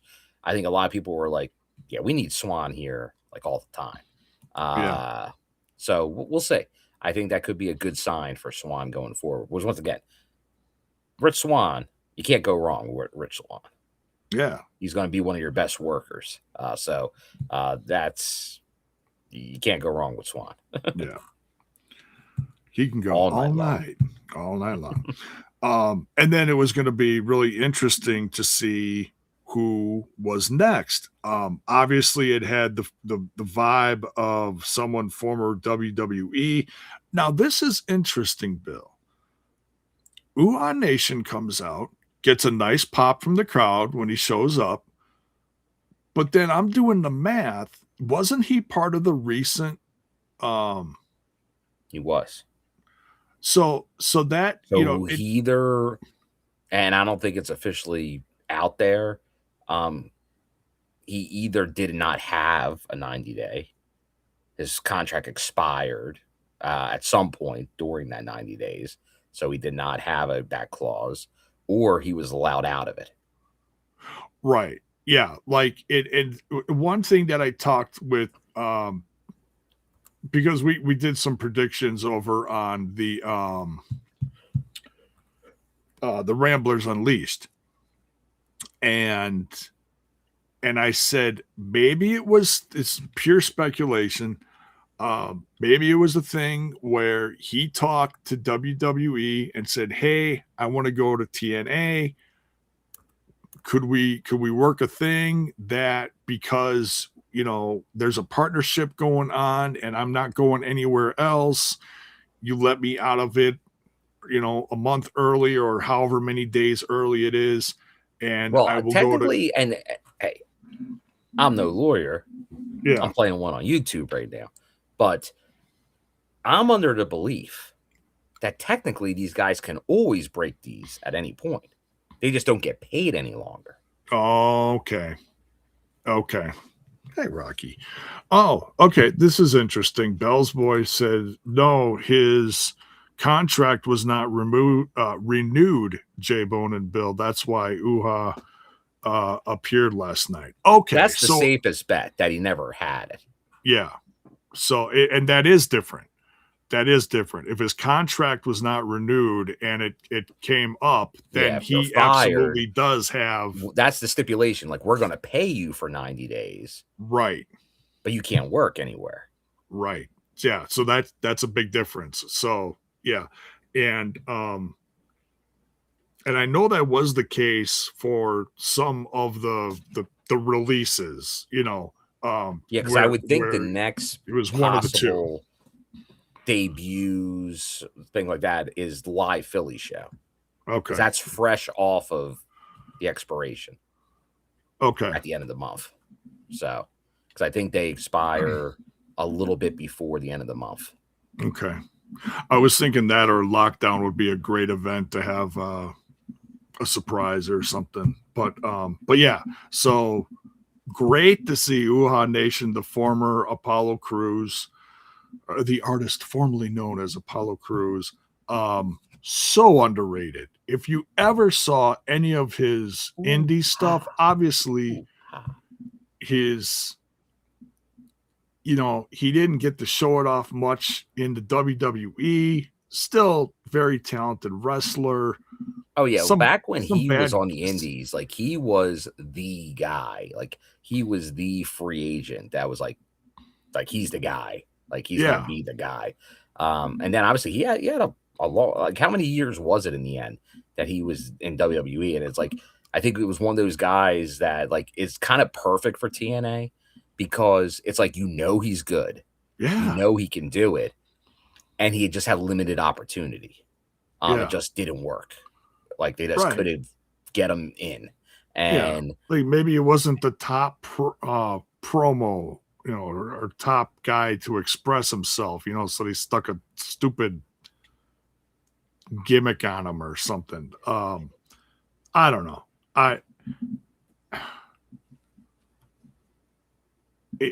Everyone's going to have different opinions on him as far as, what could have been in WWE. He was in there for a decent amount of time. He was there, like, it was quite a few years at this point. 10 years ish. I think it feels like pretty close to it. And because even, but that's the thing. Like, you are able to capitalize, and I don't know the last technical like he was on TV or on a like I don't know the last time he was seen on television there. Yeah. But it feels like it wasn't that long ago. So they're able to capitalize on like a recency thing, which they're not always able to do. Because like with a lot of those 90 days, and sometimes they bring in people longer than that. You don't get to capitalize, and it feels like here they are. Yeah. So, and I'll give credit, the crowd, like they were right on board. Like sometimes when they come from WWE, it's like they don't remember, right, like, that this guy was an indie guy with a following, but like they jumped right into the ooh ha, like they jumped on it, and they knew, like I had like there was a kid like, is that Apollo Crews? I'm like, oh yeah, it is. Yeah. So yeah, very excited to see what he's going to do in this brand. He could do, he's the kind of guy that's got the talent. He could go straight to the top, honestly. And do I hope they do that with him immediately? No. You know, give him a summer run with Ali for a while, and it's going to become one of the best sets of matches for the damn summer. Honestly, it's going to be amazing. Right, Rocky? Yeah, Rocky's here. He agrees. But yeah, I remember before he got signed with the WWE, I think I saw an indie match of his with Pac before Pac got signed too. And man, those two tore it up. Holy cow. Just amazing stuff. Well, like you go back to Dragon Gate, he did PWG. Oh, yeah. Dragon Gate was a lot of fun. You know that the sickos probably aren't going to be happy that he came to TNA. Hey. Oh, yeah, sorry. My cat muted my mic. You got cat issues. I got muted. Naughty kitty. But yeah, I'm trying to think. He was in the tag team with Titus O'Neil, and that was fun. In fact, they came to town. Yeah, it had to have been almost 10 years ago. Because it was at an event that I went with. Well, it was a date at the time, but now we're married. But been a lot of awkward stuff if you didn't say that, Jay. And yeah, right. But Dana Brooke, the former Dana Brooke, was their valet. It was their valet at the time. So I wouldn't be surprised somewhere down the road if we see a disbanded Elegance brand, if we see those two in either as a intergender match or she valets for him again. I would not be surprised, just because there is a connection there. But we'll see, but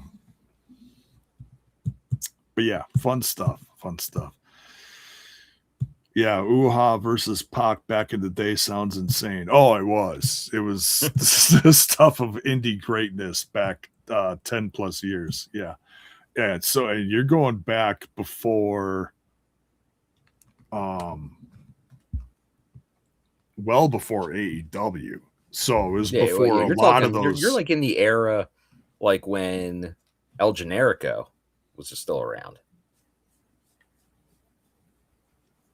Oh yeah, he went down I always heard that he went down to Mexico and like was helping the kids down there, and that's what Kevin did that for a while too. But Kevin said he left El Generico down there, and that was part of that rivalry or something, wasn't that, Bill?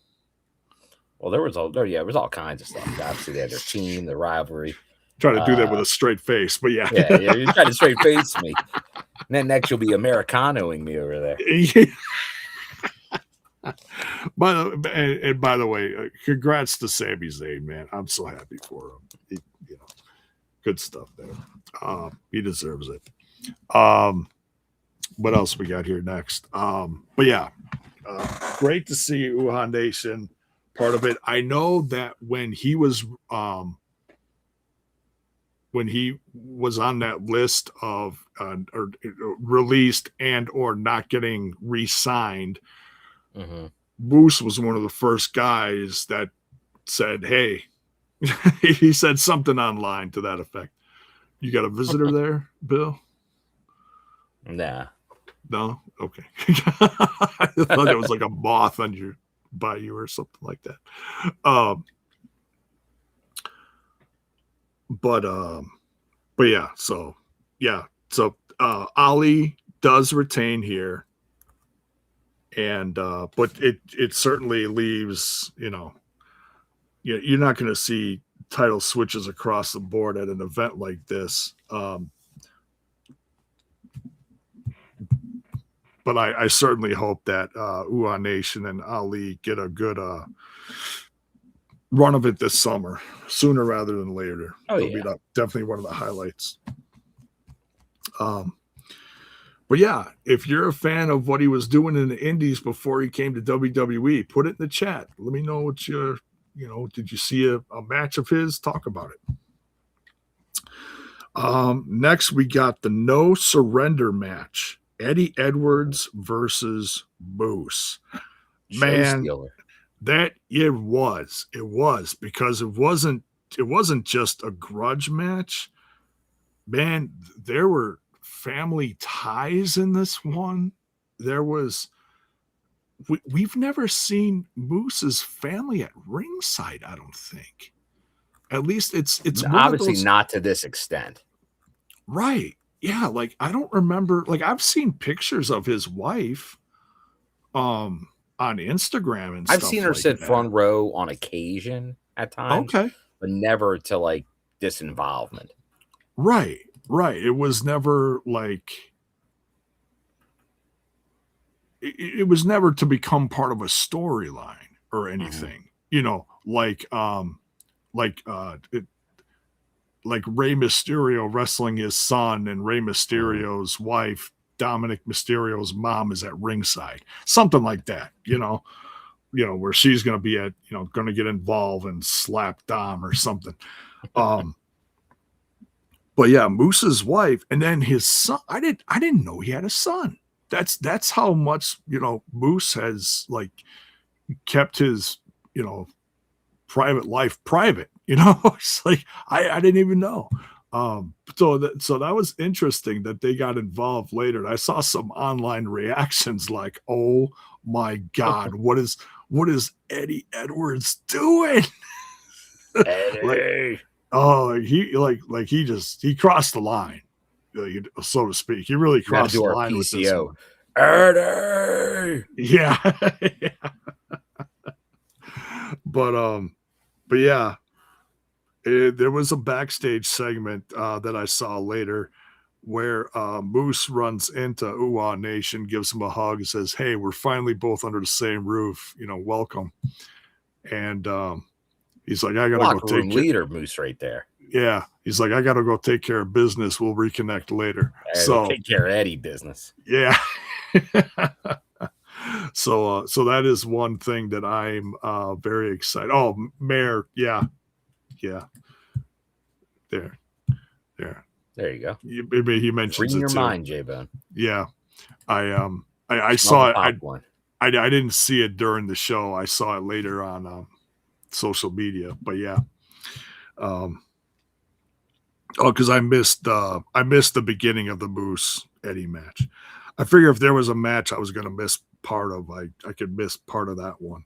It's not a title match. It's obviously a good match, but there's not a. Well, look at the poster and all. Like it was the Hardys, it was Moose, Eddie, and Lish, and it was Santana and Nemeth. Oh, that's true. So that told you what they were thinking of the match, right? And they were right. Well, part of it is Eddie's got local ties. He's Boston through and through. So if anybody's gonna be a poster child for it to help promote it, to bring in some, people local saying, hey, That would, Eddie's. but they didn't want. I think they were worried about Eddie possibly getting too face of a reaction with the Boston ties. Oh, I So hear he you. started early healing it up. Yeah. Didn't go with the usual green. Went with like pink, like a little hitman. Eddie the Hitman Edwards. Yeah. Yeah. So, but yeah, this was a lot of fun. When I watched, just to backtrack a hair, when I watched the go home episode the next day after it was on, and I was resting because I was under the weather. I loved the in-ring segment, and I loved that there was like a question whether JDC was going to be a part of it or not. The drama, the JDC drama. A lot of drama. And then Lish, oh my God, Bill, one of her best promos, in-ring promos ever, just going off. Mhm. Like, I've heard her cut promos before, and she's good. She certainly has improved over the years, but she went like lightning on these guys. Oh my God. I was like, man, she's, she exactly, yes. Oh, and she told him something too. But yeah, your thoughts on the match and everything leading up to this, Bill. No, this, like, I was expecting a lot from this. Like, I thought this would be the match of the night, and it Okay. delivered. It delivered it all. Like I even said, more than the going title into it, match. like, even though it wasn't a title match, Okay. bigger things are at play. History's Okay. at play. This is ZNA going on right here with Eddie and Moose. Long Like history. two of the guys that have been with the company the longest. Yeah. Yeah, you're talking like you're talking guys that have been here a decade, Yeah. nonstop. Yeah. And obviously I love the angle of the throwing in the towel. Yeah. Give me my Rocky Ford moment. Yeah.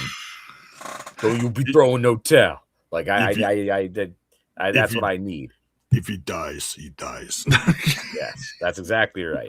So like, and then you get Moose like shaking off JDC. No, and then he mooses up and breaks the shackles. Well, Moose's wife almost threw in the towel for him. That's where you got it because JDC wasn't throwing it in. And then things just went completely haywire. Eddie went after the wife, went after the son. Oh, then he moosed up. You could have contained Moose. Oh, Moose. I'm like, wait, he's got zip ties on? I'm like, Moose is gonna bust these. I swear to God. He broke them. But you have, because even though JDC's last match was with Eddie, they have such a long history. You're like, in the end, will he side with Moose still, or will he go back to Eddie? Will he throw that towel in too easily? What will happen? But then in the end, he doesn't throw it. The wife wants to throw it. But then she realizes that JDC's got it. Yeah. But then you get all kinds of stuff, and in the end, you get JDC helping Lish and Eddie go through a table. Oh, priceless. Yeah. Yeah. So obviously, what a moment. You can have JDC be retired and yet get involved in a match like this and not get too physical. It still works, Oh yeah. And you know me, I love myself some JDC too. So this had it all going. And he loves you. He loves you too. I saw that. My guy JDC. Good guy. Yeah, absolutely. Pleasure meeting him. Pleasure meeting the old Dango. So Moose wins the no surrender match, the grudge match of sorts, you could say. And I think that really puts a period at the end of the sentence for this whole system, Yeah, and I grudge think going Moose on. even did a social media exclusive promo where he kind of acted like, I'm done with the system now. Yeah. That was it. Because remember, Eddie was the last guy he had to go through. He went through them, and now he's got bigger fish to fry. And it looks like it's money, money, money with Oh, I AJ can't France. wait. I can't wait. Yeah, we'll see what happens. Boy, put those two in a cage for lockdown. Oh, Oh, you better reinforce that son bitch. You're gonna have some walls coming down. my God, how did you do that? Right? Knockouts title on the line. Friends no more. Laying Lee defending against Zaya Brookside. This was a lot of fun, Bill. What'd you think of this one? This was. And I felt a little bit bad for them at first because tough spot on the card going after this match, the previous match. In that sense, yes. Yeah. Yeah. Because like I understand, like, there's gonna be a cool down, but like to get the crowd invested again that quick, it was gonna be tough. Yeah. But they because once again, they had the story. Like if you went into this match, like, yeah, like there was so much time between Moose and Eddie's story, but the actual story for this match, their best build was this match. Because you had the tag team connection, you had the breakup, the title win, title loss. So no, this was a lot of good build, and like I said, like, and they got it. The crowd got going with them. Like we talked about it early, Zaya is eating up the heel role right now, and it had to happen like this. Yeah. Like Zaya needed this win, and I'm very interested to see what she does with it. Yeah. Yeah. Iron Gage in here says, weren't Eddie and Davey Richards together in TNA earlier than 2014? Maybe I'm misremembering, but I swear the American Wolves were in TNA earlier. So their history goes back quite a ways. Their history, whether it be against each other or as a tag team, goes back to the early Ring of Honor days prior to their TV deal, because that was one of the biggest things that was going on when they got their TV deal. It was that and the Kevin Owens thing with El Generico. Briscoes were hot. What was Kurt Angle's tag team that he had? World's greatest tag team. Yeah, but they were called Or something else. Team Angle. Well, Team Angle, yeah, world's Well, greatest. you're talking Charlie Haas and Sheldon. Yes, they were called something like that, if not the same thing. In I mean, obviously they weren't called Team Angle in Ring of Honor, but they were together in Ring of Honor back in 2012, and there was that tag team versus Briscoes was one of the best rivalries of 2012. Because that's when I became a fan of Ring of Honor. Of course, it was post, Seth Rollins, post CM Punk, and all that. But it was still a very exciting time because that's when they got their TV deal. But as far as becoming a tag team, I'd have to look up. But they had a chance to become a tag team in. They did. They made an appearance in NXT, but they didn't stick around. They didn't sign with them, so that was interesting. It was right around the same time, I think, or maybe it was a little later. But I know James Storm was, kind of putting some feelers out towards NXT. He made a couple appearances, so there was some interesting stuff going on in NXT. But yeah, it was. Yeah, that history goes way back. Yeah, good stuff. Yeah, the Wolves were an amazing tag team. Of course, they had the rivalry later in TNA, but yeah, Eddie Edwards goes back. But yeah, back to Laying Lee and Zaya Brookside. It felt like it was the right time for Zaya Brookside here. I was expecting it, and it's nothing that's gonna hurt Laying Lee. She's absolutely has become one of the best knockout wrestlers on the roster. She's improved greatly. Her promo skills have improved. She's really become a well-rounded person on the Knockouts roster, Mhm. and the rivalry is solid. It's great. It's interesting to see, Zaya, dark side, go to the dark side. Yeah. But yeah, I like this. So Yeah, and talking about the just to go back with the Eddie and the Wolves and stuff. yeah, If you want to go on your TNA Plus and find some gold from the Wolves TNA era, get into that set of matches they did. I guess it was a best of 3 that became a best of 4 between the Hardys, Team 3D, obviously, who headlined last year's Bound for Glory, and then the Wolves. And the Wolves, in the end, came out on top in that series. Yeah, they put them over. Yeah, amazing stuff there. Yeah, it's a little fuzzy, but yeah, I think I remember that. Yeah. Yeah, and then what in Full Metal Mayhem? Oh, can't go wrong with Full Metal Mayhem, man.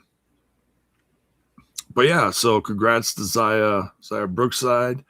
It's Yeah, her birthright. Still waiting for her to make Well, an yeah, appearance. we'll see. Now, is she gonna cross? I could see this. Like, that's why I feel like we could have a Zaya Kendall Gray situation, and I'm here for that. Oh, that'd be something. And shout out to Kendall Gray, because she kind of sported old school Angle inspired TNA gear. Oh wow, that's something. Huh? I like that. Then we get the announcement for Destination X is going to come back in November. So earlier this year, before they released all the dates for the rest of unknown. Right, it was unknown, but it looked like we were going to get. So it's official. Right. 6 pay-per-views now. Right. So we were going to get Rebellion. We were going to get Slammiversary. We were going to get another pay-per-view during this summer, and then Bound for Glory, and then a mystery one. And sure enough, they're bringing back Destination X, and it's going to be in, was it Alberta, Canada, I think they Calgary. said? Or Calgary. Okay. Yeah. But that's in November 15th, month before Christmas, towards the end of the year. That's gonna be a lot of fun. And it's been a while since I had a booties because it's gonna be cold out there. Oh yeah, no doubt.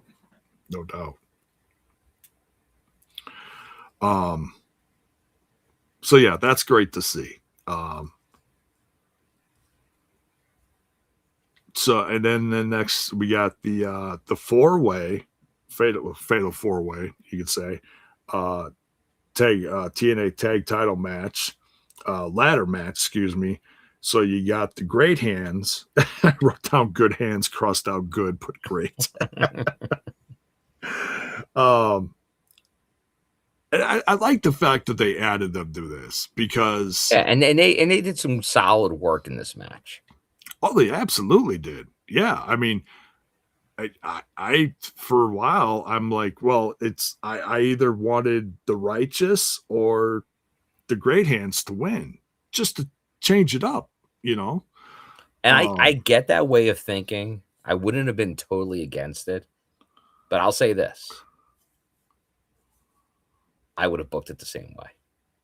I Okay. think the Broken Hardy, like the Hardys won the belts before, the Yeah. Broken Hardys needed the belts now. And Okay. once again, the Hardys don't really need the belts, Right. but I think the belts need the Hardys Yeah. right now. I hear you. I mean, they're the tag team or some of the legends in the show that are putting butts in seats. Well, that's the Honestly. thing. They're such an overact. Yeah. I think you do need to be passing the baton back to the Hardys. And then, like, because you helped make the system, the new system, by letting them get that over the Hardys. Right. Now you let the Hardys now take on the new broken gimmick again, and you put over that team again, a new team again at some point. Maybe it will be the Great Hands. Yeah. Maybe it'll be somebody else, but that gets more than somebody else defeating the system. Yeah. Like, yeah, would it give the Righteous a little bit of the like, but the Righteous don't need it. But and maybe it is. Maybe it is a payoff for the Righteous in the end. But no, I'm good. I'm good with how this ended. And who knows, with all the free agencies, we may get another tag team this summer. Who knows? You know? Because I can't remember who's all on the list, but I wouldn't be surprised if we see some new faces and another stable show up. I would not be surprised at all. So yeah, Great Hands, Hardys, System defending, and the Righteous. Man, this this was all over the place. Because you had the Wicked Ladder in Boston. Yes, the Wicked Ladder. The Wicked Ladder. And then you had Myers eat the flower. Oh yeah. So it's like, all right, system done. Yeah, so he's gonna be possibly gone for a bit. I don't know. But it made sense Well, that in they the didn't end, retain. Matt wasn't gone. I mean, Jeff wasn't gone that long based on that. So I think we'll be good. Well, he wasn't gone, but it certainly helped with the transformation back into It helped change. Brother Nero. I knew you'd come. Yeah. I know you'd jump off that damn ladder again. Oh man. And that was vintage Jeff jumping off that ladder at the end. That was, yeah, and clean he put as hell on that. He put the Great Hands through the ladder, broke that damn thing. Unbelievable, crazy. But yeah, any other thoughts on this one? No. I like I said, I was worried with 4 teams it could be too much, because you got a lot going on, a lot of moving parts. But I thought they did a really good job of making sure the focus was always on 2 teams for the most part. Yeah. Not trying to have all 4 at the same time. So no, I thought it was done well. And I know once again that's going to be the divisive finish, because the Hardys, it's like, well, you don't need to do anything for the Hardys. But I look at it as more, and once again, for the people that were very like, oh, Santana didn't win in New York last year, or Joe Hendry didn't get the payoff at the ultimate viral moment. That crowd not getting a Hardys win ladder match, they would not be happy with that result. Yeah. Like, you made the crowd very happy. And honestly, you made a lot of the casual viewers very happy. Like I said, it's not. Oh, sure. And I'm looking at it as they're going to put over a team. Like, this isn't like you're going to get that reward of the put over by the Hardys, because they have no problem doing that. And it'll be a 1-on-1 probably match. Like, it'll be a 2-on-2 where they're actually putting a team over. Because let's not kid ourselves. In the end, like, if they just got the ladder win, like, yeah, like the Hardys were in the match, but did they really beat the Hardys? I'm fine with this booking. Like, that's why I was hoping it would go, and I think that was the right call. And I don't know how long this run will be. It might be till Bound for Glory. We'll see. Yeah. But I think you're gonna get a good payoff with the next championship team. Because honestly, they can hold the belts for the summer, and they don't have to defend them every week. No, They could defend them once a month, and Matt and Jeff can get. I don't want to make them sound lazy by any means. They're legends for crying out loud. But they can have an easier title run with this one during the the summer, and they last one. don't have to. Yeah, because they were going every night. Which kudos to them, because once again, a lot of those booked buildings are a lot because of the Hardys. So they're fulfilling what the fan base is wanting. Yeah, So they're on the kudos posters every Yeah.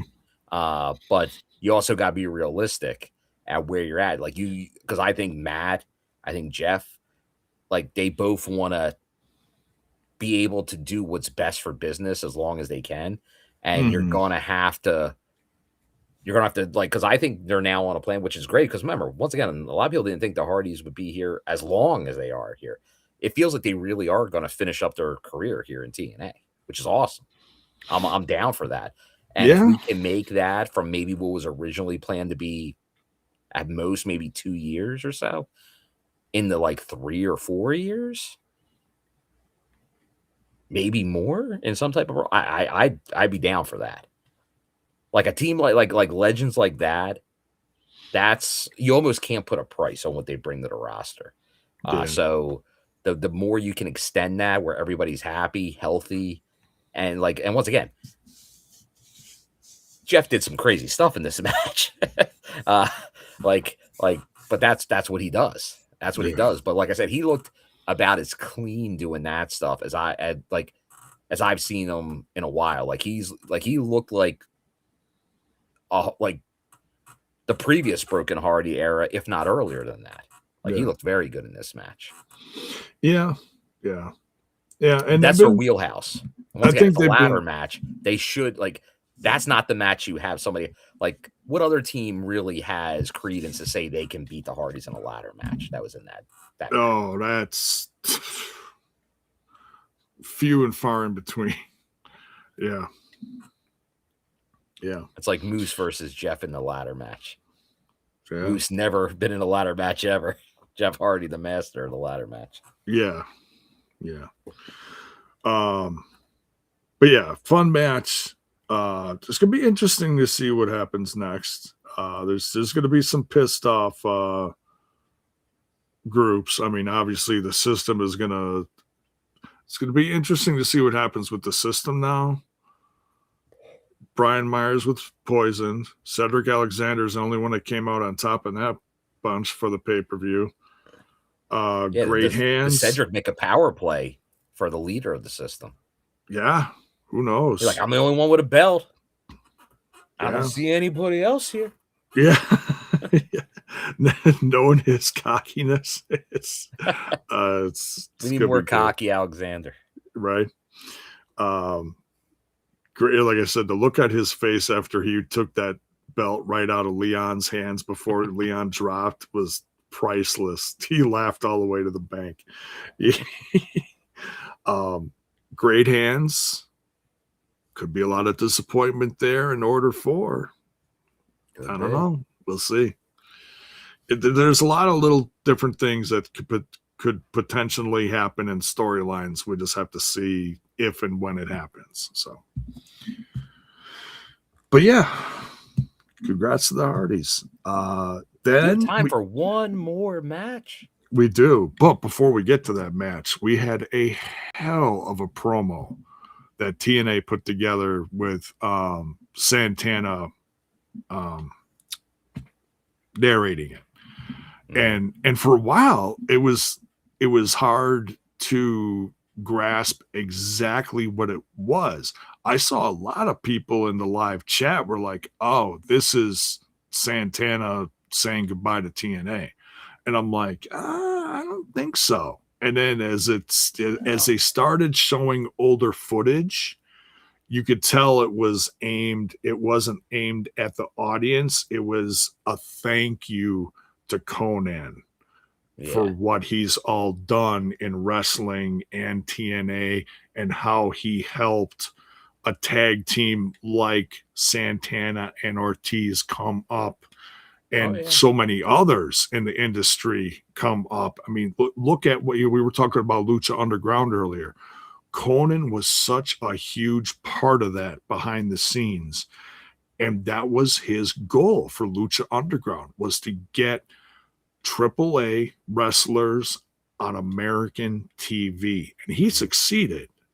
He succeeded. Look at some of the most popular people in AAA and in WWE now. You got Phoenix, you got Oh yeah. Penta, you got so many others, And yeah, and once then again, he was a big other part of brands that too. in TNA. Like honestly, the last time he was around in TNA was in Chicago, and that's the last time they really had luchadors. Like if there Yeah, is a criticism with maybe the current roster, there is no luchadors. Like luchadors are not part of right. TNA right now. Yeah. Now once again, When we I don't. went to Chicago, they were all over the place. Yeah. Yeah, and like so I don't know. Like obviously you can bloat the roster. That's not the answer to things. Right. But like it does surprise me. Like for a while, like even when they had just Laredo and Octagon Jr. and it looked like that was maybe going to go somewhere. Um, like that's like okay, all right, you got a presence. But now like that they have no presence is kind of surprised. Like I think as you want to build that audience, and obviously we haven't even mentioned yet the Conan connection with BG James coming on board and the Three Live Crew. Oh yeah, that too. So like Yeah. there's that connection there from early TNA. And they were huge Yeah. in TNA. Obviously I with Ron the love the Truth Killings. So that like Killings was young. He was in, I mean, he's still in unbelievable shape for 50 something. But back then he was young and world so, champion, the Suntan Superman. Come on. yeah.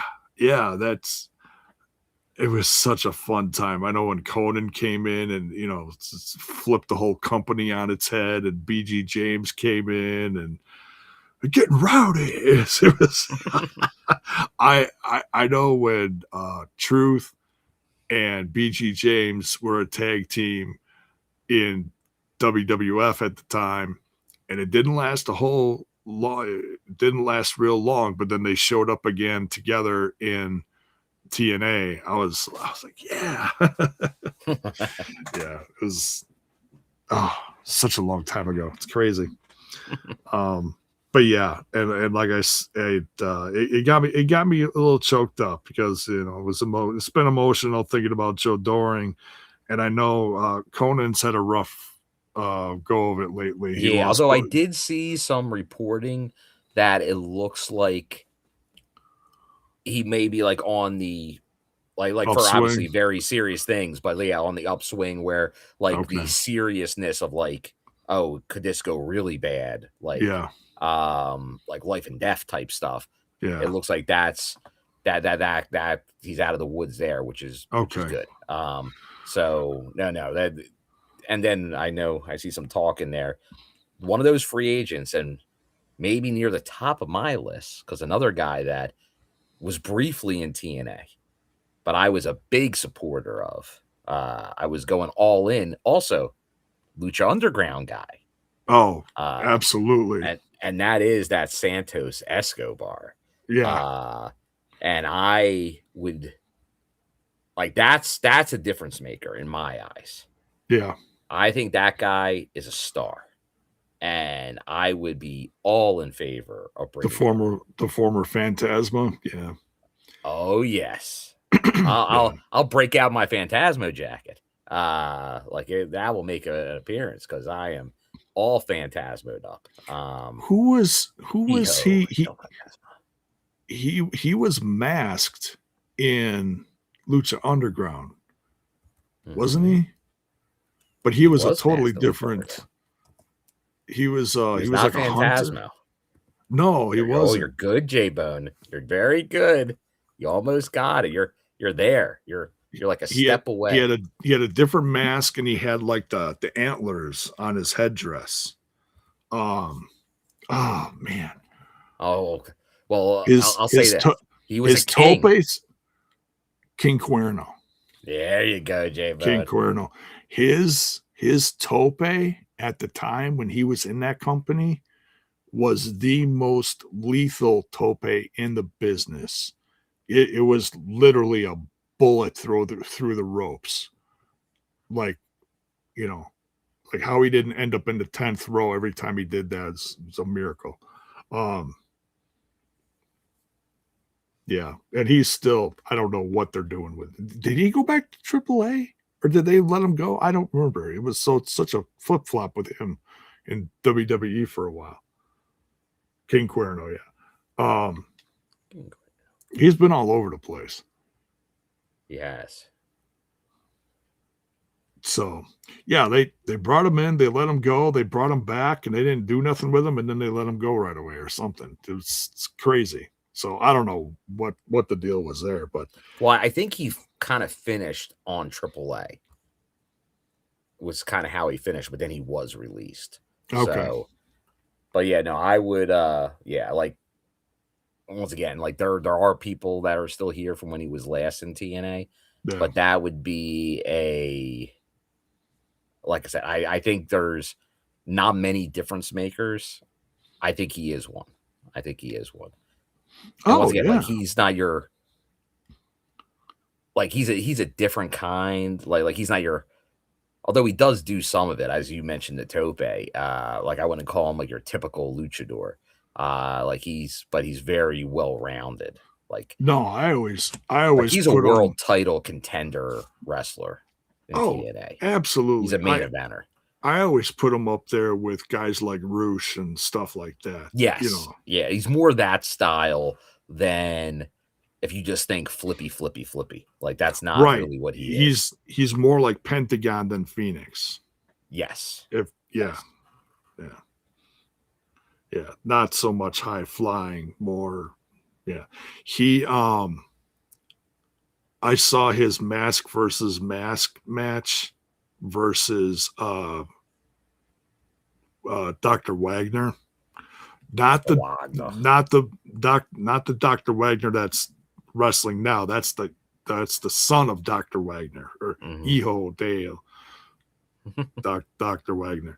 Dr. Wagner Jr. Yeah. But Dr. Wagner he basically lost his mask in a Triple Mania mask against Phantasma.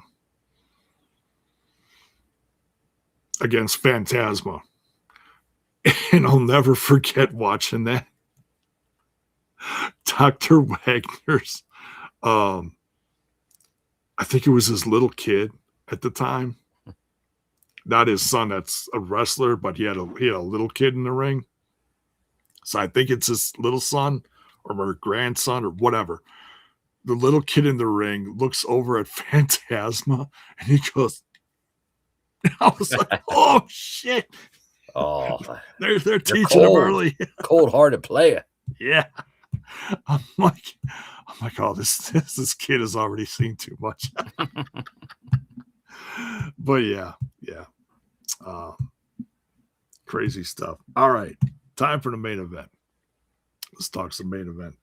Man, we went way over 2 hours already. Wow. And I just want to say before we go into this last match, thank you.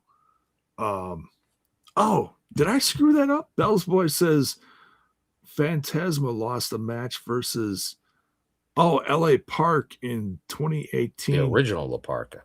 Not Dr. Wang. Well, who? Yeah, you're mixing it. The Wagner LA Park La Parka feud was the big feud.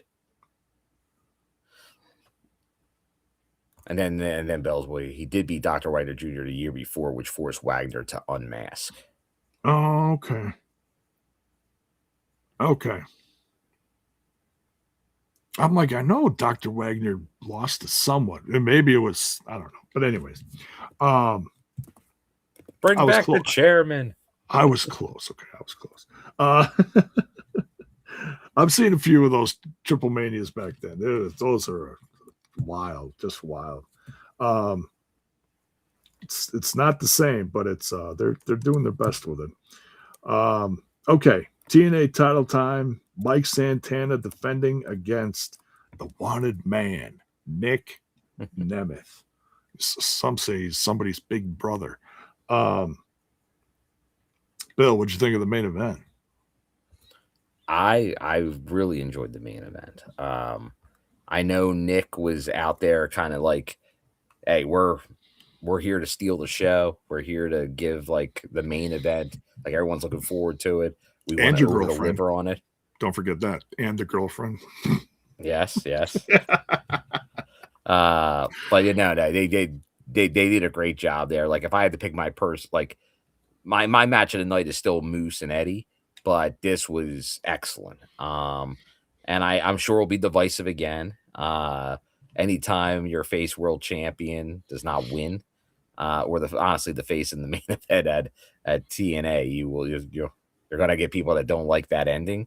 And I know I think already people were already kind of glooming and dooming Santana's future, but I do not think that. I think you're going to see Santana around for a while bit.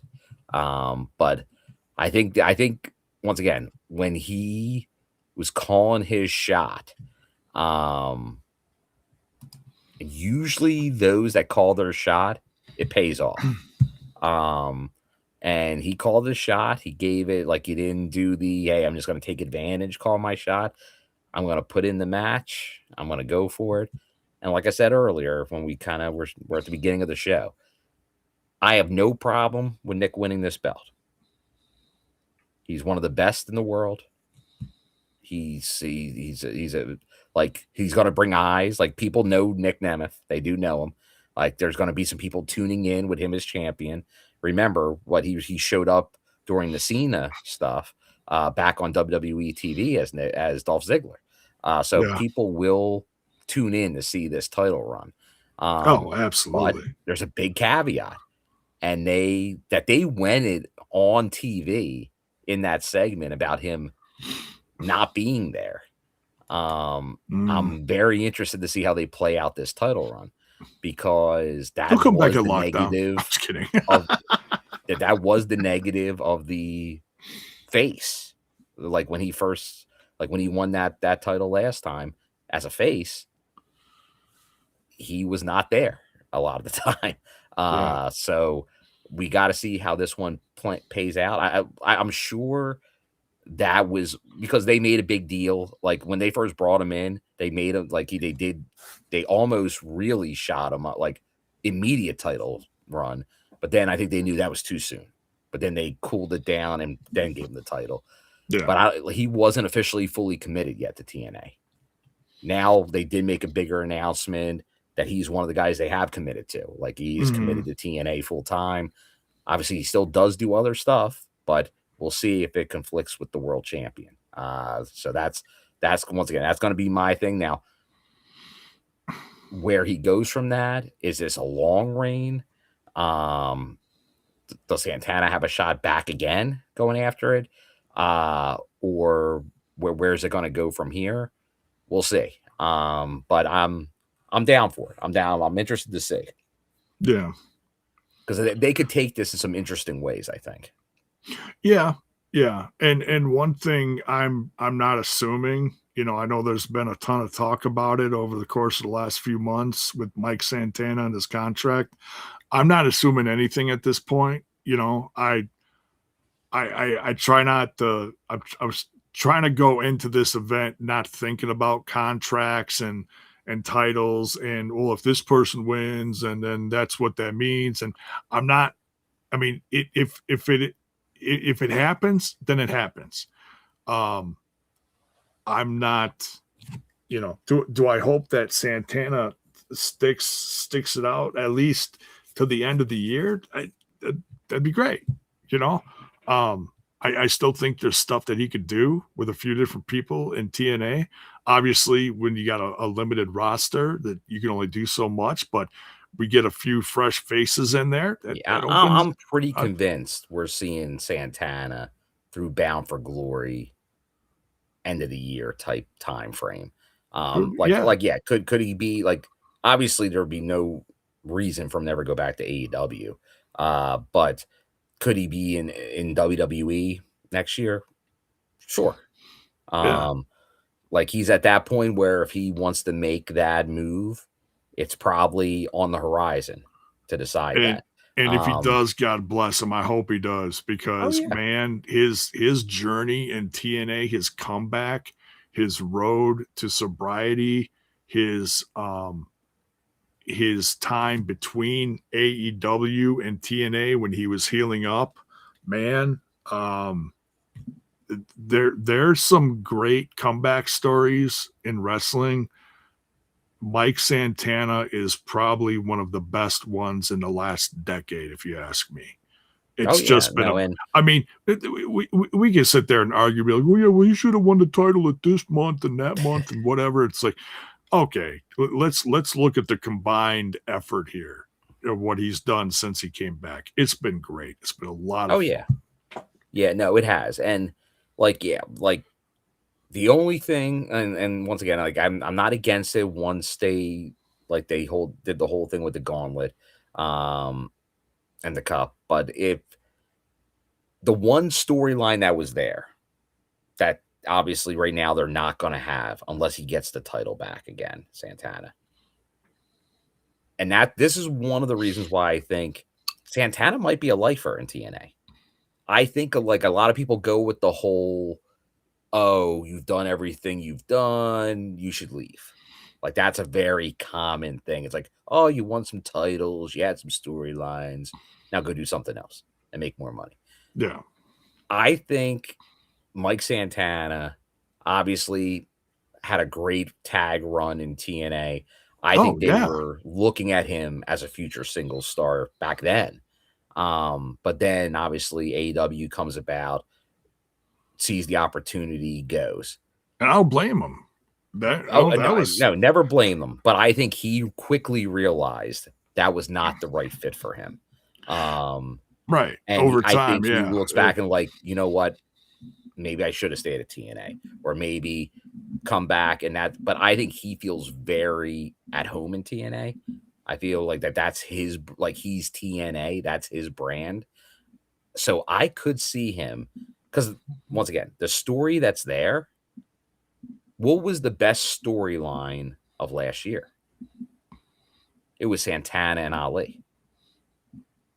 Yeah, So that here's the thing, and I saw absolutely in the chat earlier, a yeah. lot of people thought, well, when like with Santana as champion, where's Ali? Like when's Ali gonna go after him? Yeah. Didn't happen. However, you know me, I'm about to chase. That's why I do like Nemeth in a heel tweener role, because when you have a babyface champion for a real long time, storytelling is not easy. I don't care who's head of creative. Yeah. So you have Santana loses, he goes into some things, he does whatever, goes into some other directions. A lot of people think Ali's going to transition from that international belt into the world title picture. Maybe get that world title shot by Bound for Glory.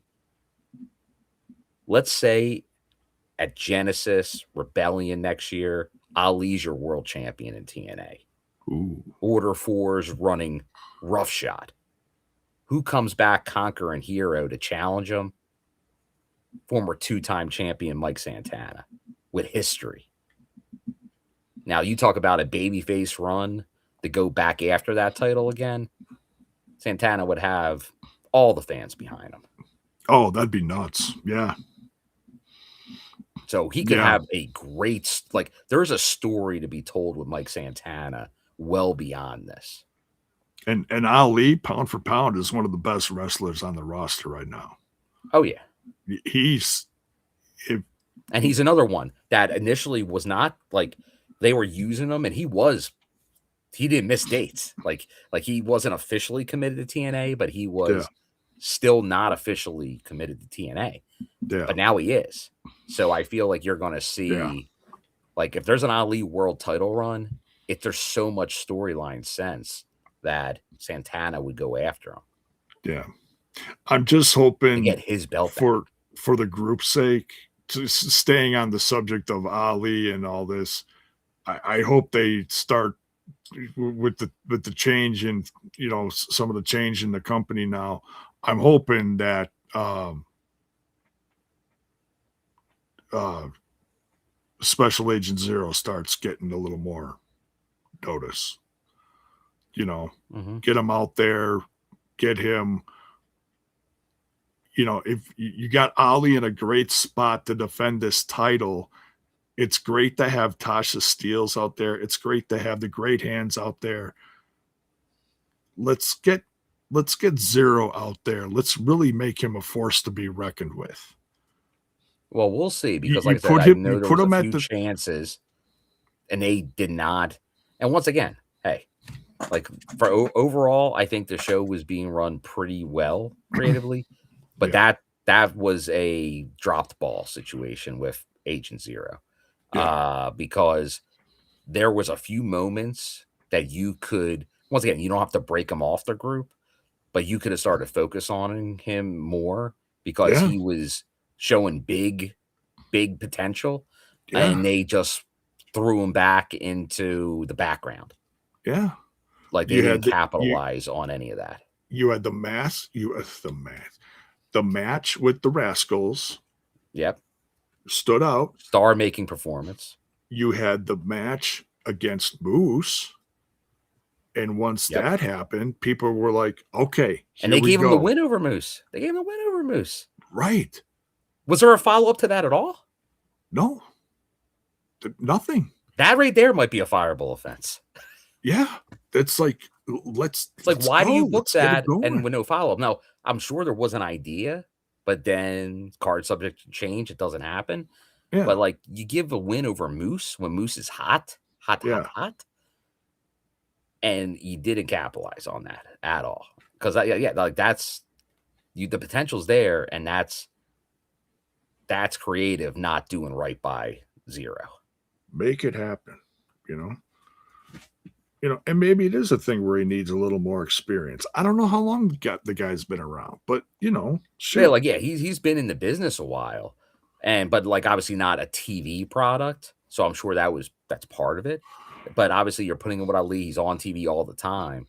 But and once again, I don't know. Like, did they see like we saw it and we're like, wow, like dominating this and that? Are Yeah. they seeing things they didn't like? Maybe, but they to go that far with it and then not pay it off. What's this? JBL Pardue? Yeah, it's hopefully, and we don't know what people see behind the scenes. We don't know. I'm not saying that there's issues, but obviously we don't know what other people know. So all we could do is hope for the best. So, And that's but that, what, like with some of these changes, that's what I'm hoping. Hey, yeah, there's rumblings that maybe W. Morrissey might be out there again in the near future. If he's there, give me W. Morrissey versus Zero. please, lockdown, here we come. Hell yeah. But that's Slammiversary in the books, Big 2026. shoe. Yes, a But really yeah, big shoe. as we're here in the chat, yes, definitely Ricky Sosa. And I said that right at the beginning because talking about creative, like Agent Zero, like got to fix that situation. But then the other one is the match that's there on the table. Like I just talked about a hypothetical return to Ali and Santana. And I'd love to see that happen, but that's longer term booking. That's got to go in the next year. The one that's there, and they got to make it happen because if it doesn't, it's malpractice. We need Sosa Slater. Big match. Oh Not yeah, just like, oh, we'll just make the fans happy for a one off at a taped show for five a month minutes. from now. Like, Yeah, no, no, no, no. You need, we know the rest. I think it was said in the chat earlier. It's Destination X. Like, that's makes sense. Destination X or Bound for Glory. Hell You need to yeah. have Leon Slater versus Ricky Sosa. Because that is like, because you have potential for like big match, big TNA ramifications of the future matches. And that's probably the biggest one you can book. And once again, you don't do it in the next month because it's not there yet. You got to build it up. Can we get a rival bang bang, you get me chance? There you go. Back and forth. Oh man.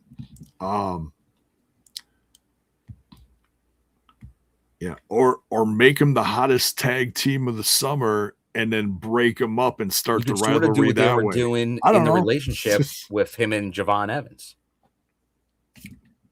There you go. Yeah, started out as a rivalry, then you put them together as a tag team, and it became gold. Yeah. So yeah, that's on the short term. Well, like I said, you don't do it next month, but you have plenty of time to do it before this year's out. Make it happen. And if it doesn't happen, then shame. Yeah. Shame. Yeah. Shame. And if it doesn't happen in TNA and say Leon Slater goes to NXT, bring him back for a special show and sort of like when they brought Hendry like back for Genesis. Like, yeah, like that could work. Like, I'll say that could be a saving grace. Yeah. Because I guess there is potential. Like, if it's known near the end of his deal, like, yeah, he's going to be starting at NXT on this date. Yeah. And they got to play it safe and booking wise, can't do certain things. Okay. But that's not the case right now. That's not the case in 2 months. So let's get moving. There's a lot of Road Dog. Need you. I need Delirious. I need Eric Tompkins. I need everybody on board. Because what is it, Bill? It's money. Hey, and once again, we're getting. I was saying it about Moose and AJ. We're getting it. Oh, that's happening. Big men slapping meat. Hell yeah. Let's go. All right. And Bell's was thinking that maybe he goes to AEW. I don't see it. I'd be shocked that with how much TV time and spots that WWE invested in Leon, that they did not have an understanding back then that he was coming there at some point. Yeah, you never know what's on a kid's mind, but yeah. But I mean, they certainly treated him like a star with Javon Evans, man. That time over in Europe, yeah, crazy. But yeah, I do agree with you, Flo. Yeah, TNA needs to retain their talent for a while. Yeah, I mean, you'd like to see it happen.